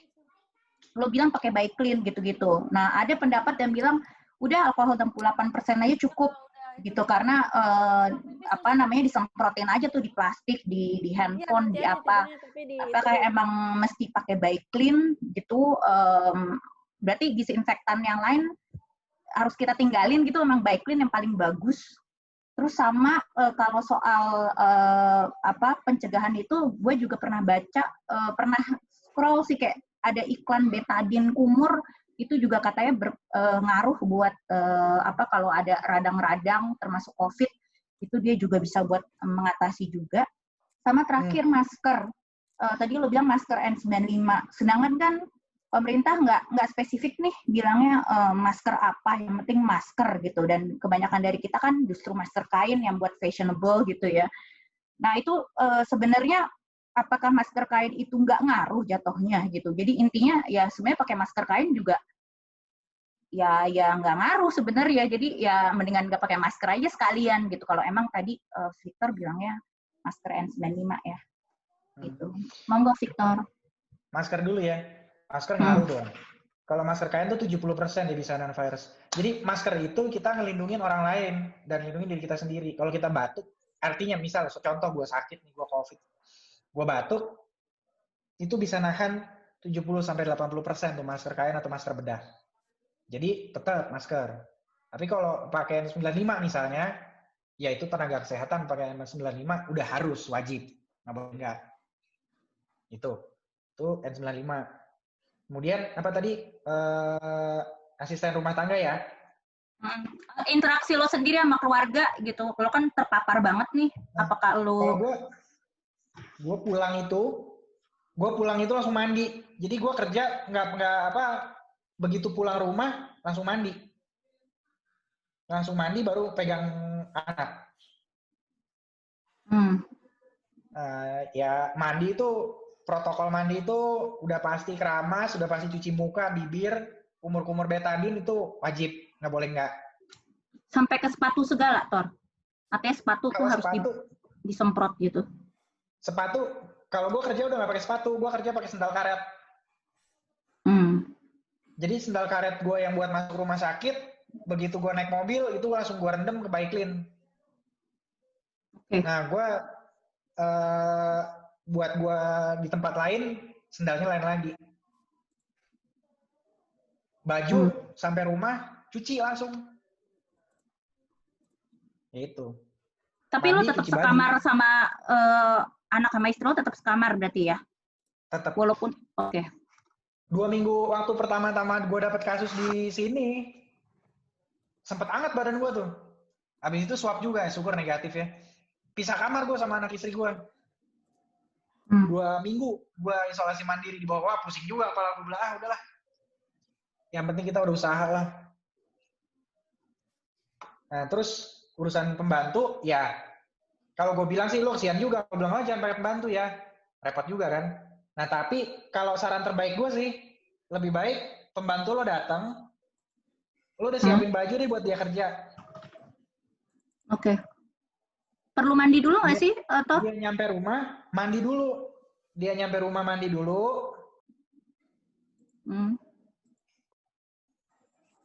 Dia mandi dulu, suruh kumur betadin, pakai baju yang baru. Artinya baju yang ganti baju buat kerja lain lagi. Oke. Kerja pakai masker. Nah, gua rasa itu saran terbaik. Tapi kalau misalnya dia dari rumah langsung udah mandi di rumah ya udahlah ya, tinggal dia ganti baju di rumah gua aja kan. Kalau dia naik angkot? Enggak sih, dia jalan sih atau naik motor ke rumah gua. Deket banget. Kalau deket banget sih oke lah. Deket. Tapi kalau naik kendaraan umum, naik kereta, mandi ganti baju dah. Oke. Gitu. Terus apa lagi tadi ya? Kahir, satu lagi. Sinar UV. Oh, UV. UV itu efektif. Udah ada penelitiannya. Jadi UVC memang bisa membunuh virus. Coronavirus bisa mati dia dengan UVC. Berarti kalau gitu negara tropis kayak kita mestinya kasusnya dikit dong, Tor? Atau itu penyebabnya di Amerika sama Eropa angkanya jauh lebih banyak dibanding kita karena mereka dingin, negara dingin? Nggak semata-mata itu juga kan, variabelnya banyak yang menentukan penularan. Nggak itu doang. Oke. Tapi bahwa sinar ultraviolet itu bisa membunuh virus, bisa. Kenapa Indonesia tinggi padahal udah panas begini? Orangnya aja bejubel pada bersin. Dia belum mati sama UVC-nya udah masuk tuh virus ke dalam hidung. Kalau UVC itu jam berapa sih, Tor? Kan ada yang bilang jam 8 sampai 10, terus ada yang bilang jam 9 sampai 11. Kalau berjemur itu paling baik jam 8 dah. Nggak usah lama-lama. Kesian kulit nanti, cancer berulang-ulang begitu. Ini yang gue bilang UVC itu, ya kita pakai lampu ultraviolet buat sterilin barang-barang. Kalau mau agak ribet ya. Kalau kayak gue kan, segala macam masker yang gue pakai buat masuk ke ruang isolasi kan mesti gue steril. Nah itu udah pakai UVC gue buat steril keringnya. Nah berikutnya tadi lu tanya Biclean. Alkohol efektif, itu yang paling efektif. Cuma kan mahal harganya. Tadi berapa, Tor? 10 cc Biclean? Dalam 1 liter. Jadi gini, alkohol tuh buat tangan, jangan alkohol murni juga. Kalau buat tangan nanti kering tangan. Kalau bisa sih yang udah kayak antis gitu loh. Alkohol murni nggak direkomendasikan. 68% udah efektif kan, Tor? Atau ya. 80 ya? 70% kan itu kan beda-beda tipis lah. Efektif kok. Nah cuma alkohol yang murni gitu kalau kena kulit tuh nggak direkomendasiin. Kering kulit. Rusak. Jadi pakai yang udah antiseptik, yang udah kayak antis aja, itu ada pelembabnya. Oke. Nah, terus buat apaan Biclean? Biclean tuh buat benda mati. Meja, kursi, itu. Jadi benda mati pakai alkohol gitu nggak ngaruh ya? Virusnya masih di situ ya? Nggak, bisa. Cuman kan boros, mahal alkohol sekarang. Oh, oke. Biclean kan murah. Oh, oke. Oke, sip. Thank you, Victor. Stay healthy ya. Thank you. Ya, terima kasih. Sehat juga ya. Oke, thank you, Sari. Teman-teman, sebelum penanya selanjutnya, malam ini kita tadi kedatangan tamu juga. Tadi ada salah satu guru BK di 81 yang mungkin sekarang masih aktif.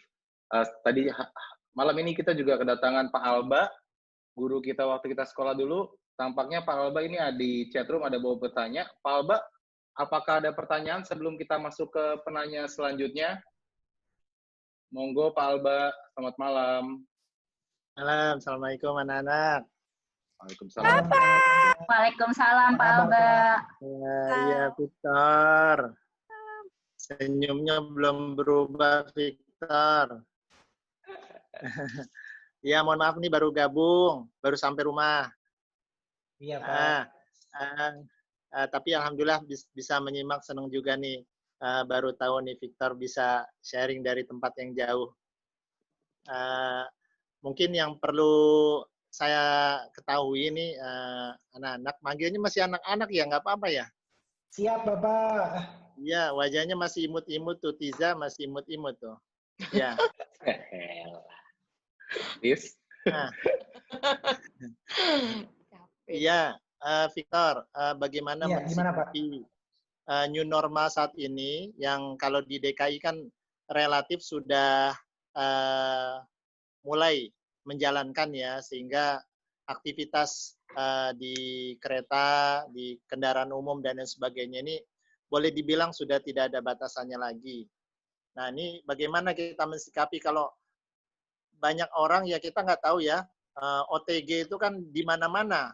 Nah, ini apa yang harus kita lakukan dan sikapi? Itu saja, terima kasih. Iya Pak, terima kasih. Ya itu dia Pak, makanya saya bilang tadi pernah di depan udah dibahas tuh kesiapannya gimana. Makanya saya bilang sebenarnya belum siap gitu. Karena sistem sosial kita di tengah masyarakat, sistem kesehatan kita juga belum semasif itu mempromosikan dan mempersiapkan untuk new normal ini. Kalau saya bilang kayak di kereta itu udah mulai berjubel-jubelan lagi, aduh itu bahaya. Kalau kita memang terpaksa naik kereta misalnya, terus gimana dong? Ya udah masker sampai di tujuan, cuci muka, cuci tangan, kalau bisa mandi. Ribet memang jatuhnya. Nah, untuk menjalankan kondisi masuk ini gimana nih? Anak-anak kan insya Allah tahun ajaran baru mulai kita terapkan nih, masuk secara bertahap. Kemungkinannya bagaimana? Mungkin atau tidak kita jalankan di bulan Juli ini? Atau memang harus menunggu sampai akhir tahun, Desember 2020? Kayaknya kalau Juli cepet banget ya Pak. Kalau kami di sini mah sampai akhir tahun, anak sekolah baru masuk. Ya. Tapi itu juga sistemnya perlu diatur dengan baik. Apakah kapasitas kelas dengan perbandingan jumlah murid yang sekarang dibikin dijaga jaraknya, pasti kan nggak bisa sedempet cara yang lama gitu. Iya, betul. Ya, oke. Terima kasih. Monggo, Agung. Iya, makasih Pak. Siap. Ya, makasih Pak makasih. Alba. Komen dikit soal anak sekolah ya. Kayaknya sih saya ngeliat risikonya tinggi banget. Karena kemarin saya ngantar anak saya ke sekolah kan SMP tuh. Saya lihat anak SMA tuh. Itu udah SMA ya, ketemu sama temennya. Dia pelukan juga, salaman. Jadi itu SMA loh. Bukan SD, bukan SMP. Itu padahal kan ya pakai masker. Cuman kan pelukan sama dia, apa kabar? Ya itu telat sih. Masih jauh gitu habits ininya, habits safety-nya. Ya. Apalagi bukan muhrim, itu bahaya. Itu mah ya itu. Lu nggak direkomendasi lah ya kalau sampai salaman begitu. Cuman itu dia gue bilang tadi. Seberapa siap kita sudah mengedukasi seluruh lapisan masyarakat dari tua sampai muda dengan berbagai literasi dan tingkat pendidikan, itu dia. Ya.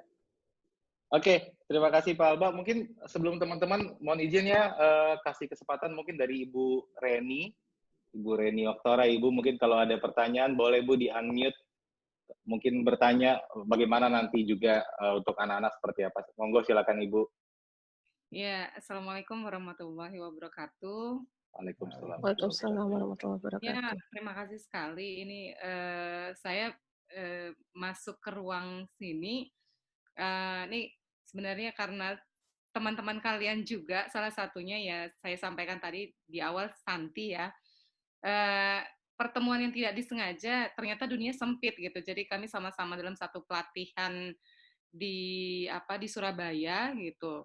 Jadi Santi mewakili dari Jawa Timur ya San, saya dari Jakarta dan ya memang SMA 81 nggak bisa dipungkiri punya nama yang luar biasa, makanya akhirnya ya alhamdulillah bisa bertatap muka di sini. Mungkin satu pertanyaan saya nih pada Pak Victor, langsung aja mungkin juga pada yang lainnya. Ini kesempatan yang luar biasa saya bisa bertemu kalian di sini. Saya terinspirasi gini, mungkin nggak sih saya bisa membawa kalian ke dalam ruang kelas saya bertemu dengan adik-adik kalian gitu. Jadi ini salah satu berkah yang saya rasa bisa dari COVID ya. Kenapa enggak gitu, mengenalkan profesi yang lebih jelas nih buat adik-adik kalian gitu.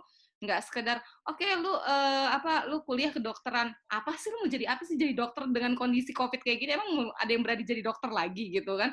Tapi mungkin dari Dokter Victor gitu ya bisa menginspiratif lebih kuat lagi, oh iya ternyata lu memang pantas layak jadi dokter gitu. Ataupun mungkin ada para yang banyak lah dari kalian, ada CEO di sini, kemudian ada ini sebenarnya salah satu cara saya nih untuk bertemu dengan kalian. Dan satu hal Pak Victor, ini pertanyaan yang mungkin buat saya menggelitik gitu. Dengan kondisi pandemi seperti sekarang ini, nyesel nggak sih jadi dokter gitu? Makasih, itu aja. Udah jalan hidup, nggak nyesel lah. Iya. Oke, mudah-mudahan ya. Dinikmatin aja. Ya, betul. Insya Allah nanti paling depan ya untuk masuk pintu surga. Amin. Urusan Tuhan aja. Ya Rabbal Alamin. Amin. Oke, next mungkin nanti mungkin boleh usul kalau ada acara seperti ini nih menarik banget. Boleh dong adik-adiknya juga join di sini, jadi bisa lebih kenal gitu, lebih dekat. Oh ternyata ini kakak-kakak ini hebat banget ya gitu. Saya juga announce juga di grup guru gitu. Ayo, tadi ada salam juga dari Bu Nurul. Bu Nurul titip salam buat kalian semua gitu. Pengen join, cuman ternyata ada di tempat yang lain lagi juga pertemuannya. Makasih. Terima kasih. Oke, terima kasih Bu Reni. Pak Victor mungkin tadi ada yang mau ditambahkan? Udah. Victor, sudah ya? Dia lagi nangis. Oke, makasih Bu Reni. Memang kalau tadi soal teman-teman di sekolah gitu ya, adik-adik, ya kita sih terbuka sekali. Nanti mungkin kita bisa diskus lebih lanjut. Gimana, Teddy? Yes. Jadi alhamdulillah nih Bu Reni ngangkat ini ya. Jadi waktu itu saya ngomong sama Pak Alba, sebenarnya Pak Alba sibuk banget kayaknya gitu. Jadi syukur-syukur kalau Bu Reni mau memfasilitasi, kita garap Bu. Jadi idenya ini udah, insya Allah kan ini udah berjalan 3 kali. Dan kita upload juga di YouTube ya. Cuman yang minggu lalu hati-hati Bu, ada di bagian 4 tuh ada Agung rokok di rekamannya, jadi tolong nanti disensor dulu kalau mau nonton. Masih tadi. Nah, jadi idenya adalah memang nanti kalaupun diperlukan misalnya bahasan-bahasan yang kira-kira teman-teman ada yang cocok, bisa tuh kita buatin. Jadi kita aturin lah nanti forumnya gitu. Atau dari guru-guru maunya apa ya, Tete? Ya, bisa, boleh. makanya jadi ada kebutuhan apa terus kita florin kan, ini ada yang bisa sharing nggak nih gitu, pengen tahu soal misalnya soal tuh garap event si Agung ya kan, terus Arnas kalau nggak salah Opsgin ya Nas ya, mungkin banyak yang pengen jadi Opsgin nih tadi ya. Iya kan, anestesi gua karena namanya Arnas, makanya Arnastesi gitu. Iya benar juga sih. Dia punya ada Arnis loh namanya, Arnas sama Arnis. Lucu banget. Beneran serius, beneran. Hanya bener. Siap. Jadi oke banget Bu Reni, nanti kita kontak lagi lah lebih lanjut. Boleh nanti email sebagai ini juri bicara kita untuk berkoordinasi. Bisa aja gue nunjuk-nunjuk. Oke, lanjut pertanyaan selanjutnya. Oke, terima kasih Pak Alba sama Ibu Reni tadi ya. Terima kasih. Selanjutnya tadi gua sampai lupa nih. Next, Ika. Mudah-mudahan masih semangat. Ika boleh di-unmute. Monggo silakan. Malam Victor, malam teman-teman. Malam Ika. Mau lanjutin pertanyaan Pak Alba sih sebenarnya tentang kesiapan tahun ajaran baru ya. Karena kan dari Dikbud sendiri udah bilang bahwa kalau sekolahnya berada di zona hijau itu sudah boleh mulai melaksanakan tahun ajaran baru di Juli. Tapi dengan kebijakan tidak dipaksakan, mengingat guru-guru kan bisa jadi juga lintas zona ya. Nah ini kalau gue nanya pendapatnya Victor, kira-kira sebenarnya kapan sih yang benar-benar amannya anak-anak tuh balik ke sekolah? Karena gue sampai diskusi sama suami tuh gini, paling nggak sampai Desember lah ya nih anak-anak di rumah gitu kan. Itu paling cepat banget sampai Desember, sampai kita berdua berani ambil option antara homeschooling atau anak-anak tinggal kelas kalau memang ternyata harus cepat masuk sekolah gitu. Jadi kalau menurut Victor kira-kira kapan sih anak-anak tuh udah aman gitu untuk kembali ke sekolah, karena kan anak gue ini masih kecil-kecil ya, satu kelas 1 SD, satu kelas 4 SD gitu, yang boro-boro ya mau disuruh physical distancing sama temen-temennya yang ada ampruk-amprukan gitu kan, terus tangannya kemana-mana gitu. Itu Tor. Nah, ini juga gue mendiskusikan hal ini kemarin sama temen spesialis penyakit dalam gue, sama anak kita satu kelas gitu. Kapan sih jawabannya yang paling aman? Ya jawabannya yang paling aman bukan berlaku buat sekolah doang, buat aktivitas seluruh masyarakat sebenarnya. Kalau yang paling aman ya sampai kasus 0, artinya bener 0. Ya itu aman. Soalnya di Wuhan sendiri ada kasus baru kan ya Tor katanya? Di Beijing. Di Beijing. Beijing. Wuhan udah lebih dulu lagi ada kasus baru, tapi yang baru beberapa hari belakangan ini Beijing 100 kasus. Nah itu makanya jadi tuh ya ampun gitu, sampai mikir gitu, apa anak-anak kita homeschoolingin aja lah ya gitu kan. Jadi kalau nanya pendapat gue pribadi, anak gue juga baru mau masuk kelas 1. Ya gue lebih baik homeschooling dulu. Tapi syukurnya kalau di sini kita bulan Juli ini kita mulai sekolah masih masih zoom-zooman gini. Iya sih, sekolah anak gue juga, mereka berdua kan beda sekolah ya.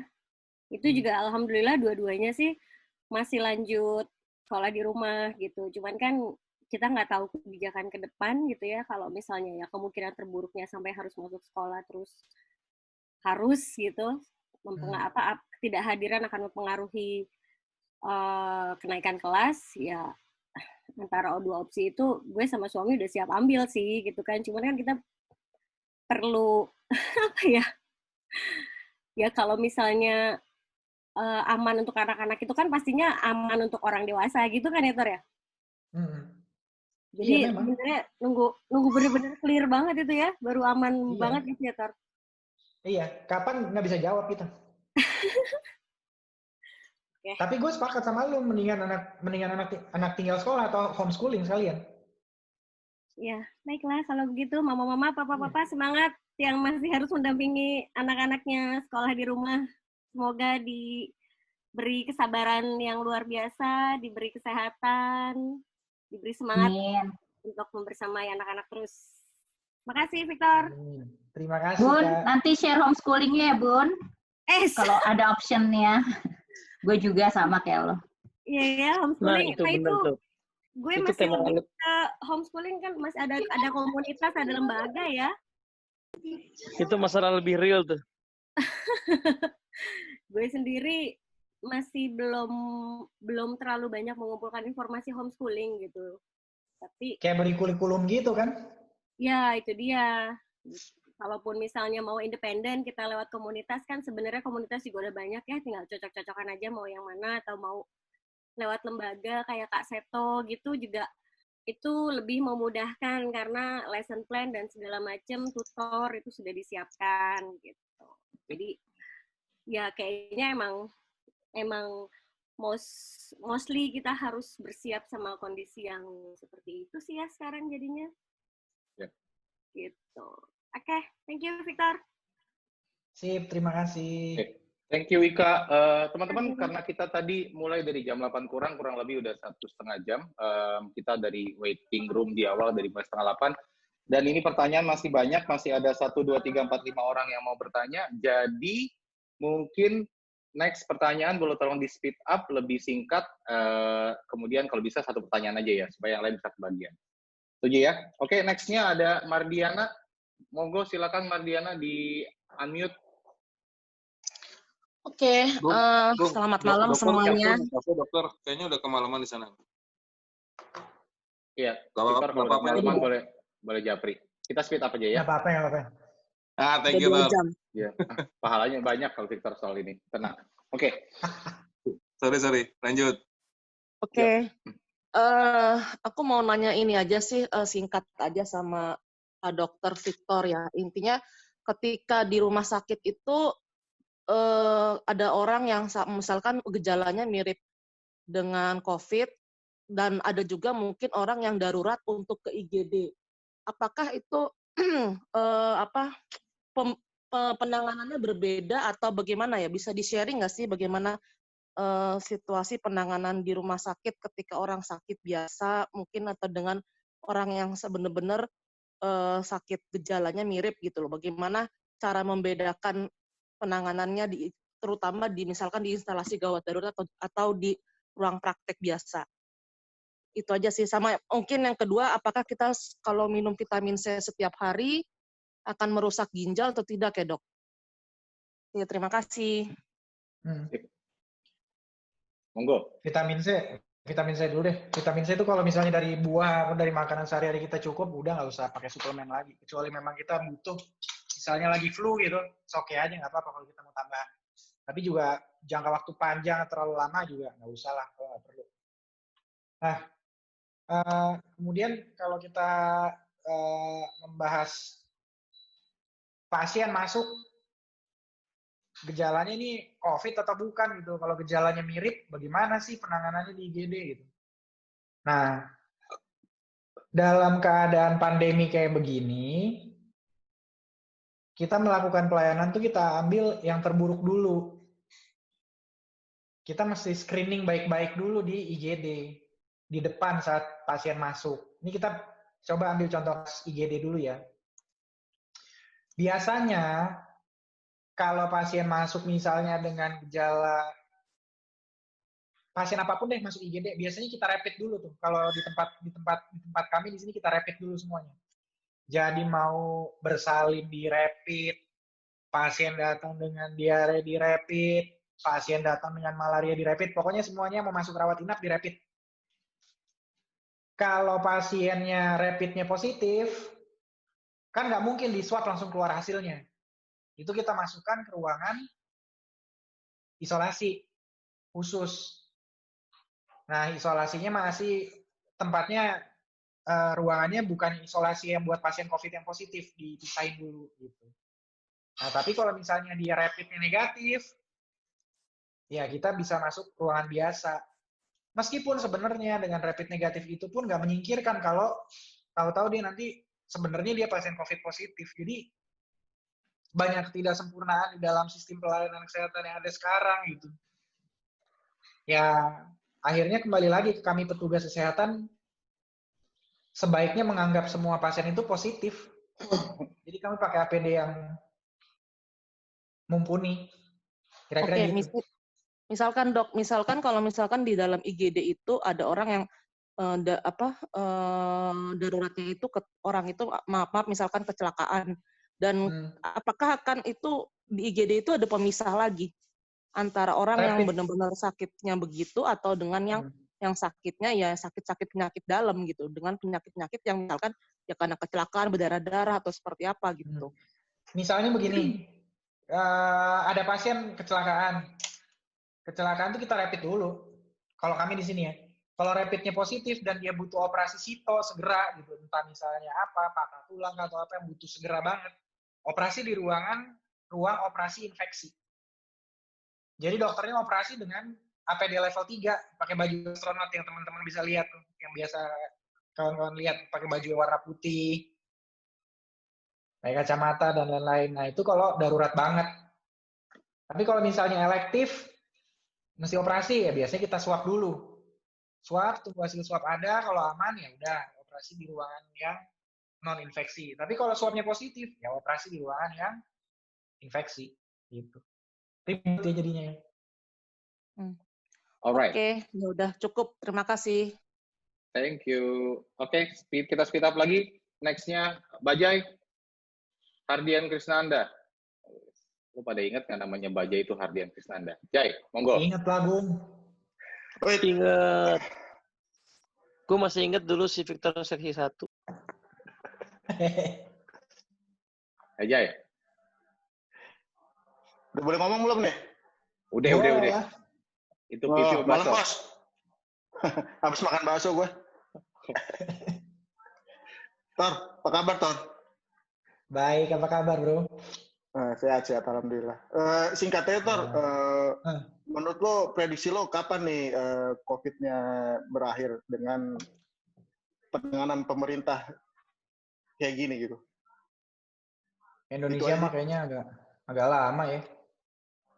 Karena Soalnya- kita berbagai pulau. Soalnya di luar aja yang penanganannya udah serius, dia ada lagi. Makanya gue bilang agak lama. Karena kita berbagai pulau ini. Bisa Satu sebut daerah angka nggak? udah. Hah? Nggak bisa. Bisa sebut angka nggak? Nggak bisa. Nggak bisa. Satu pulau udah beres, pulau yang lain masih belum beres, penerbangan dibuka, jadi lagi.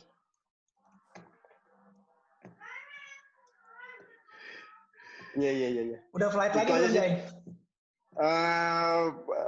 Flight itu beberapa ada keluar. Nah ini gue juga bingung nih, penerbangan ke mainland Cina kadang-kadang masih ada. Cuman ya agak berkurang.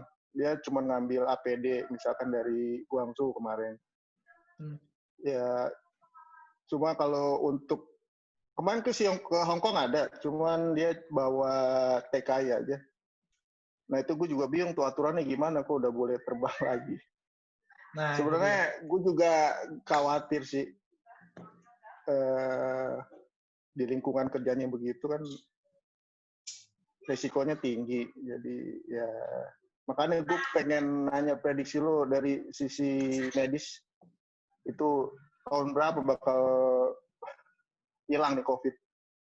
Dia ini dokter, Jai, bukan dukun. Enggak, maksudnya kan dari sisi medis ada prediksinya. Nggak bisa, susah. Ada Ini angka. agak lama. Vaksin Iya. makanya tadi. Kalau nyebut angka pasti berapa nggak bisa. Vaksin. Lo kalau terbang pakai 95 deh, Jay. Lo stok N95 lo, bro. Nggak bisa napas, bos. Iya memang. Apalagi di atas ya, pusing pasti kepala lo. Iya. Kata baby ngantuk. Oke, Tor. Thank you, Tor. Yo. Next yang lain. Yuk. Nanti kalau Mbak Jai jadi pembicara, kita nanya, Jai, lo kalau nyetir pesawat tidur apa enggak? Oke. Tidur, gue. Next. Oh. Thank you, Mbak Jai. Next pertanyaannya mungkin terakhir nih. Sebetulnya masih ada 2 orang lagi, tapi udah lower hand-nya. Ada Dwi sama ada Arnas. Dwi-nya kayaknya udah leave. Arnas nanti masih gua japri. Santi tadi masih bertanya. Monggo, Santi. Yuk kita speed up.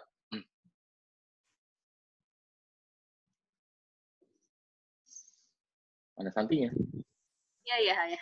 Halo, Oh, Victor. oke. Halo. Teman D6 satu. Ini gue di Surabaya nih sekarang. Di sini kan Aduh, lumayan Surabaya. Ya. Gue mau nanya tentang yang orang tanpa gejala itu ya. Kebetulan di RW gue ini udah ada yang positif, udah di karantina, terus di rapid juga, terus 40 orang dari Pemkot itu di rapid, 10 diantaranya juga reaktif, terus di swab. Nah, dan kebetulan gue juga Lebaran kemarin sekeluarga ini kebetulan ada mertua gue juga ya, kita serumah sakit. Terus yang gue rasain sih dulu cuma nggak bisa merasakan rasa dan bau ya, dan katanya wah ini salah satu gejalanya COVID, tapi yang lainnya nggak sampai sesek, nggak sampai apa gitu, dan itu cuma karantina aja, mandiri lah gitu, karena untuk periksa untuk apa kan juga ngeri ya, kita nggak berani gitu. Kalau jadi cuma konsultasi sama dokter tuh yang kita kenal aja kemarin gitu. Kalau sebenarnya harus gimana ya kalau dalam situasi kayak gini, apalagi mungkin gue kan guru ya, muridnya sih libur tapi gurunya tetap disuruh masuk, tetap harus ke sekolah ya. Yes, itu gimana sih nyikapin ngadepin orang tanpa gejala ini, atau mungkin siapa tahu gue juga termasuk si carrier itu gitu, karena di situasi apa yang harus, kalau lo kan bilang tadi pas lagi anget badan tuh udah langsung ini ya. DP. Ya, kalau kita harus gimana nih? Itu aja. Saran terbaik ya kalau sampai ada keluhan gangguan penciuman sama pengecapan, swab aja deh. Tapi yang jadi kendala tuh kadang-kadang di daerah tuh nge-swab juga nggak gampang loh. Kadang-kadang alat swabnya nggak ada, kadang-kadang antrian swab terlalu lama. Aduh, kendalanya banyak gitu. Kalau kami sih di Papua sini masih jujur aja ya, kita sih swab lebih mudah dibandingin daerah lain. Nah, tapi kalau saran terbaik buat saya sih swab aja deh kalau kayak gitu. Kalau ada gejala udah mulai nggak pernah ada penciuman terganggu, pengecapan terganggu, swab aja deh. Udah selesai tapi alhamdulillah. Udah Lewat. selesai. Berapa lama waktu yang lalu, tetap pastikan aja swab dulu. Tetap swab. Tetap swab. Ngeri ya. Tetap swab. Oke. Sudah cukup, Santi? Oke, thank you. Nih pertanyaannya banyak sekali tadi dan maksudnya bagus-bagus, kita banyak dapat informasi. Selanjutnya monggo Ibu Mel as a host, kalau saya hanya sebagai moderator sesi tanya jawab. Oke, ada Tri itu lagi ngangkat tangan, lanjut ya, terakhir ya? Boleh. Terserah Pak Ayo, Victor oke. ya sih. Oke, terakhir. Mangga, Tri apa kabar? Mel, Yanti. Oh iya, Yanti. Victor, apa kabar Victor? Ibu, apa kabar? Hati-hati operasi ya, Bu. Iya, nah itu dia gue mau nanya. Ini mungkin juga bagus sih buat yang lain ya, yang infonya. Kalau misalnya orang yang mau operasi elektif atau terencana gitu. Gue ini kan udah baru-baru udah 3 bulan lah nggak operasi, terus baru operasi lah. Cuman kan yang jadi concern adalah screeningnya kan. Screeningnya kalau di tempat gue tuh kebetulan gue swasta sih, jadi anamnesis segala macam atau pertanyaan-pertanyaan gejala segala macam udah pasti. Terus di rapid test kan. Nah sebenarnya idealnya kalau elektif atau terencana itu harusnya swab test kah atau rapid test boleh tapi mesti 2 kali gitu. Kalau lo dan kalau misalnya oke lah, kalau swasta mungkin bisa bayar ya. Kalau BPJS yang elektif itu gimana sekarang? Itu dia susah. Bu, memang sih. Memang ribut-ribut orang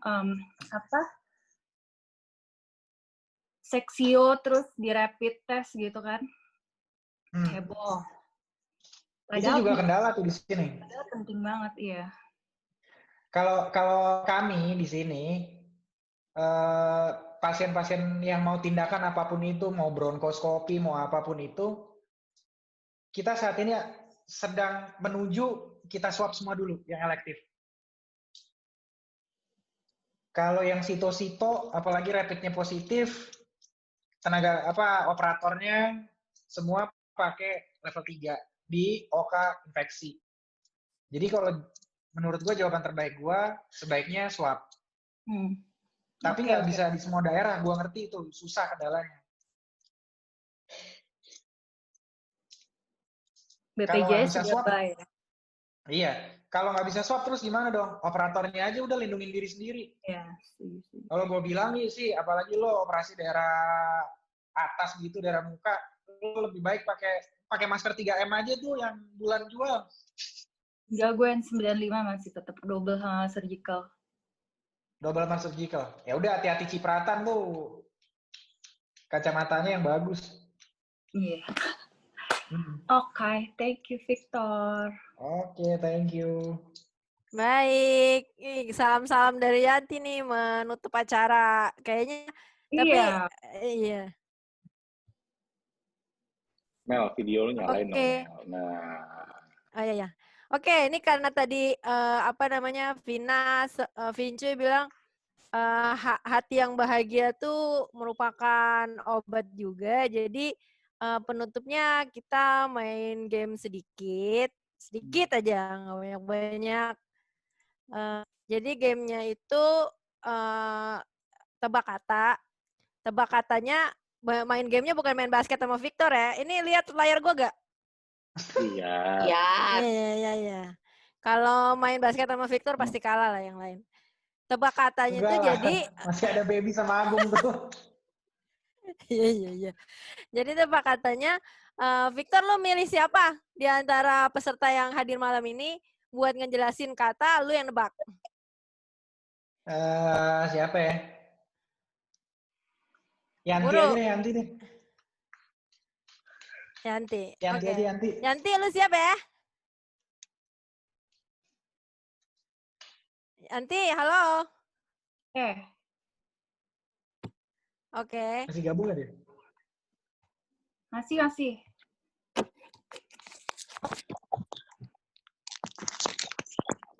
Bentar. Tapi lo tutup mata, Victor. Lu tutup mata dulu. Oke, Daya tutup mata. Kata pertama, jadi Santi lu ngejelasin dalam 25 detik ya. Kata ini buat Victor, dia harus nebak. Dalam 25 detik. Udah kopi? Yanti. Halo? Jari-jari. Iya. Santi sih.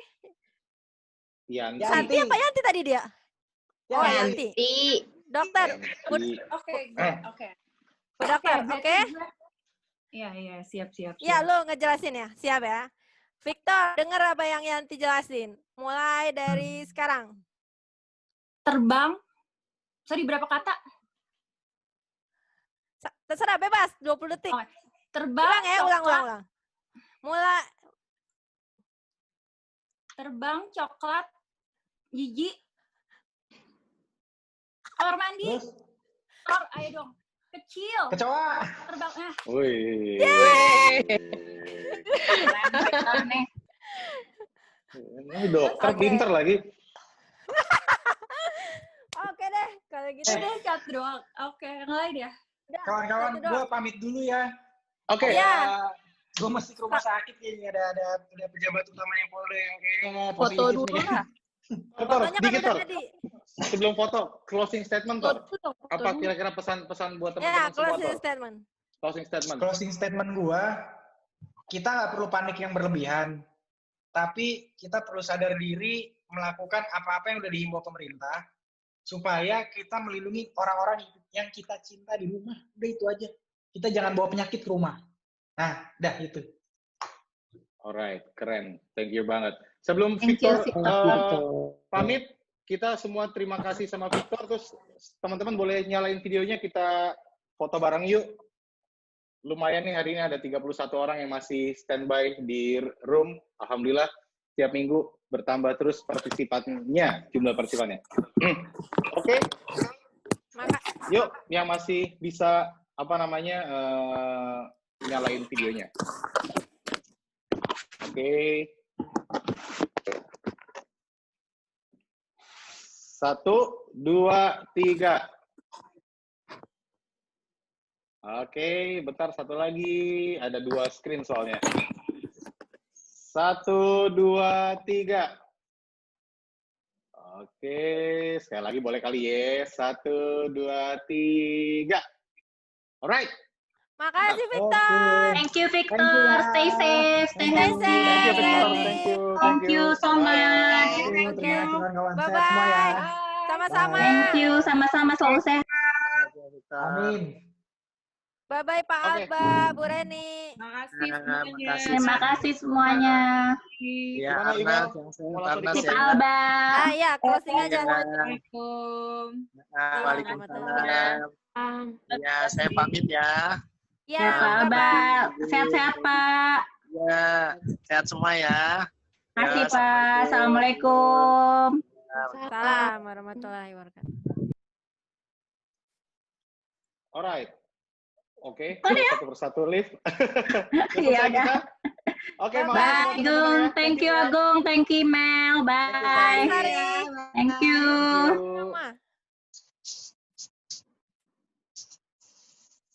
Oke. Mbak Jai masih betah? Oke. Jai, lah TV tebel amat, Jai. Gue masih recording. Stop dulu. Thank you.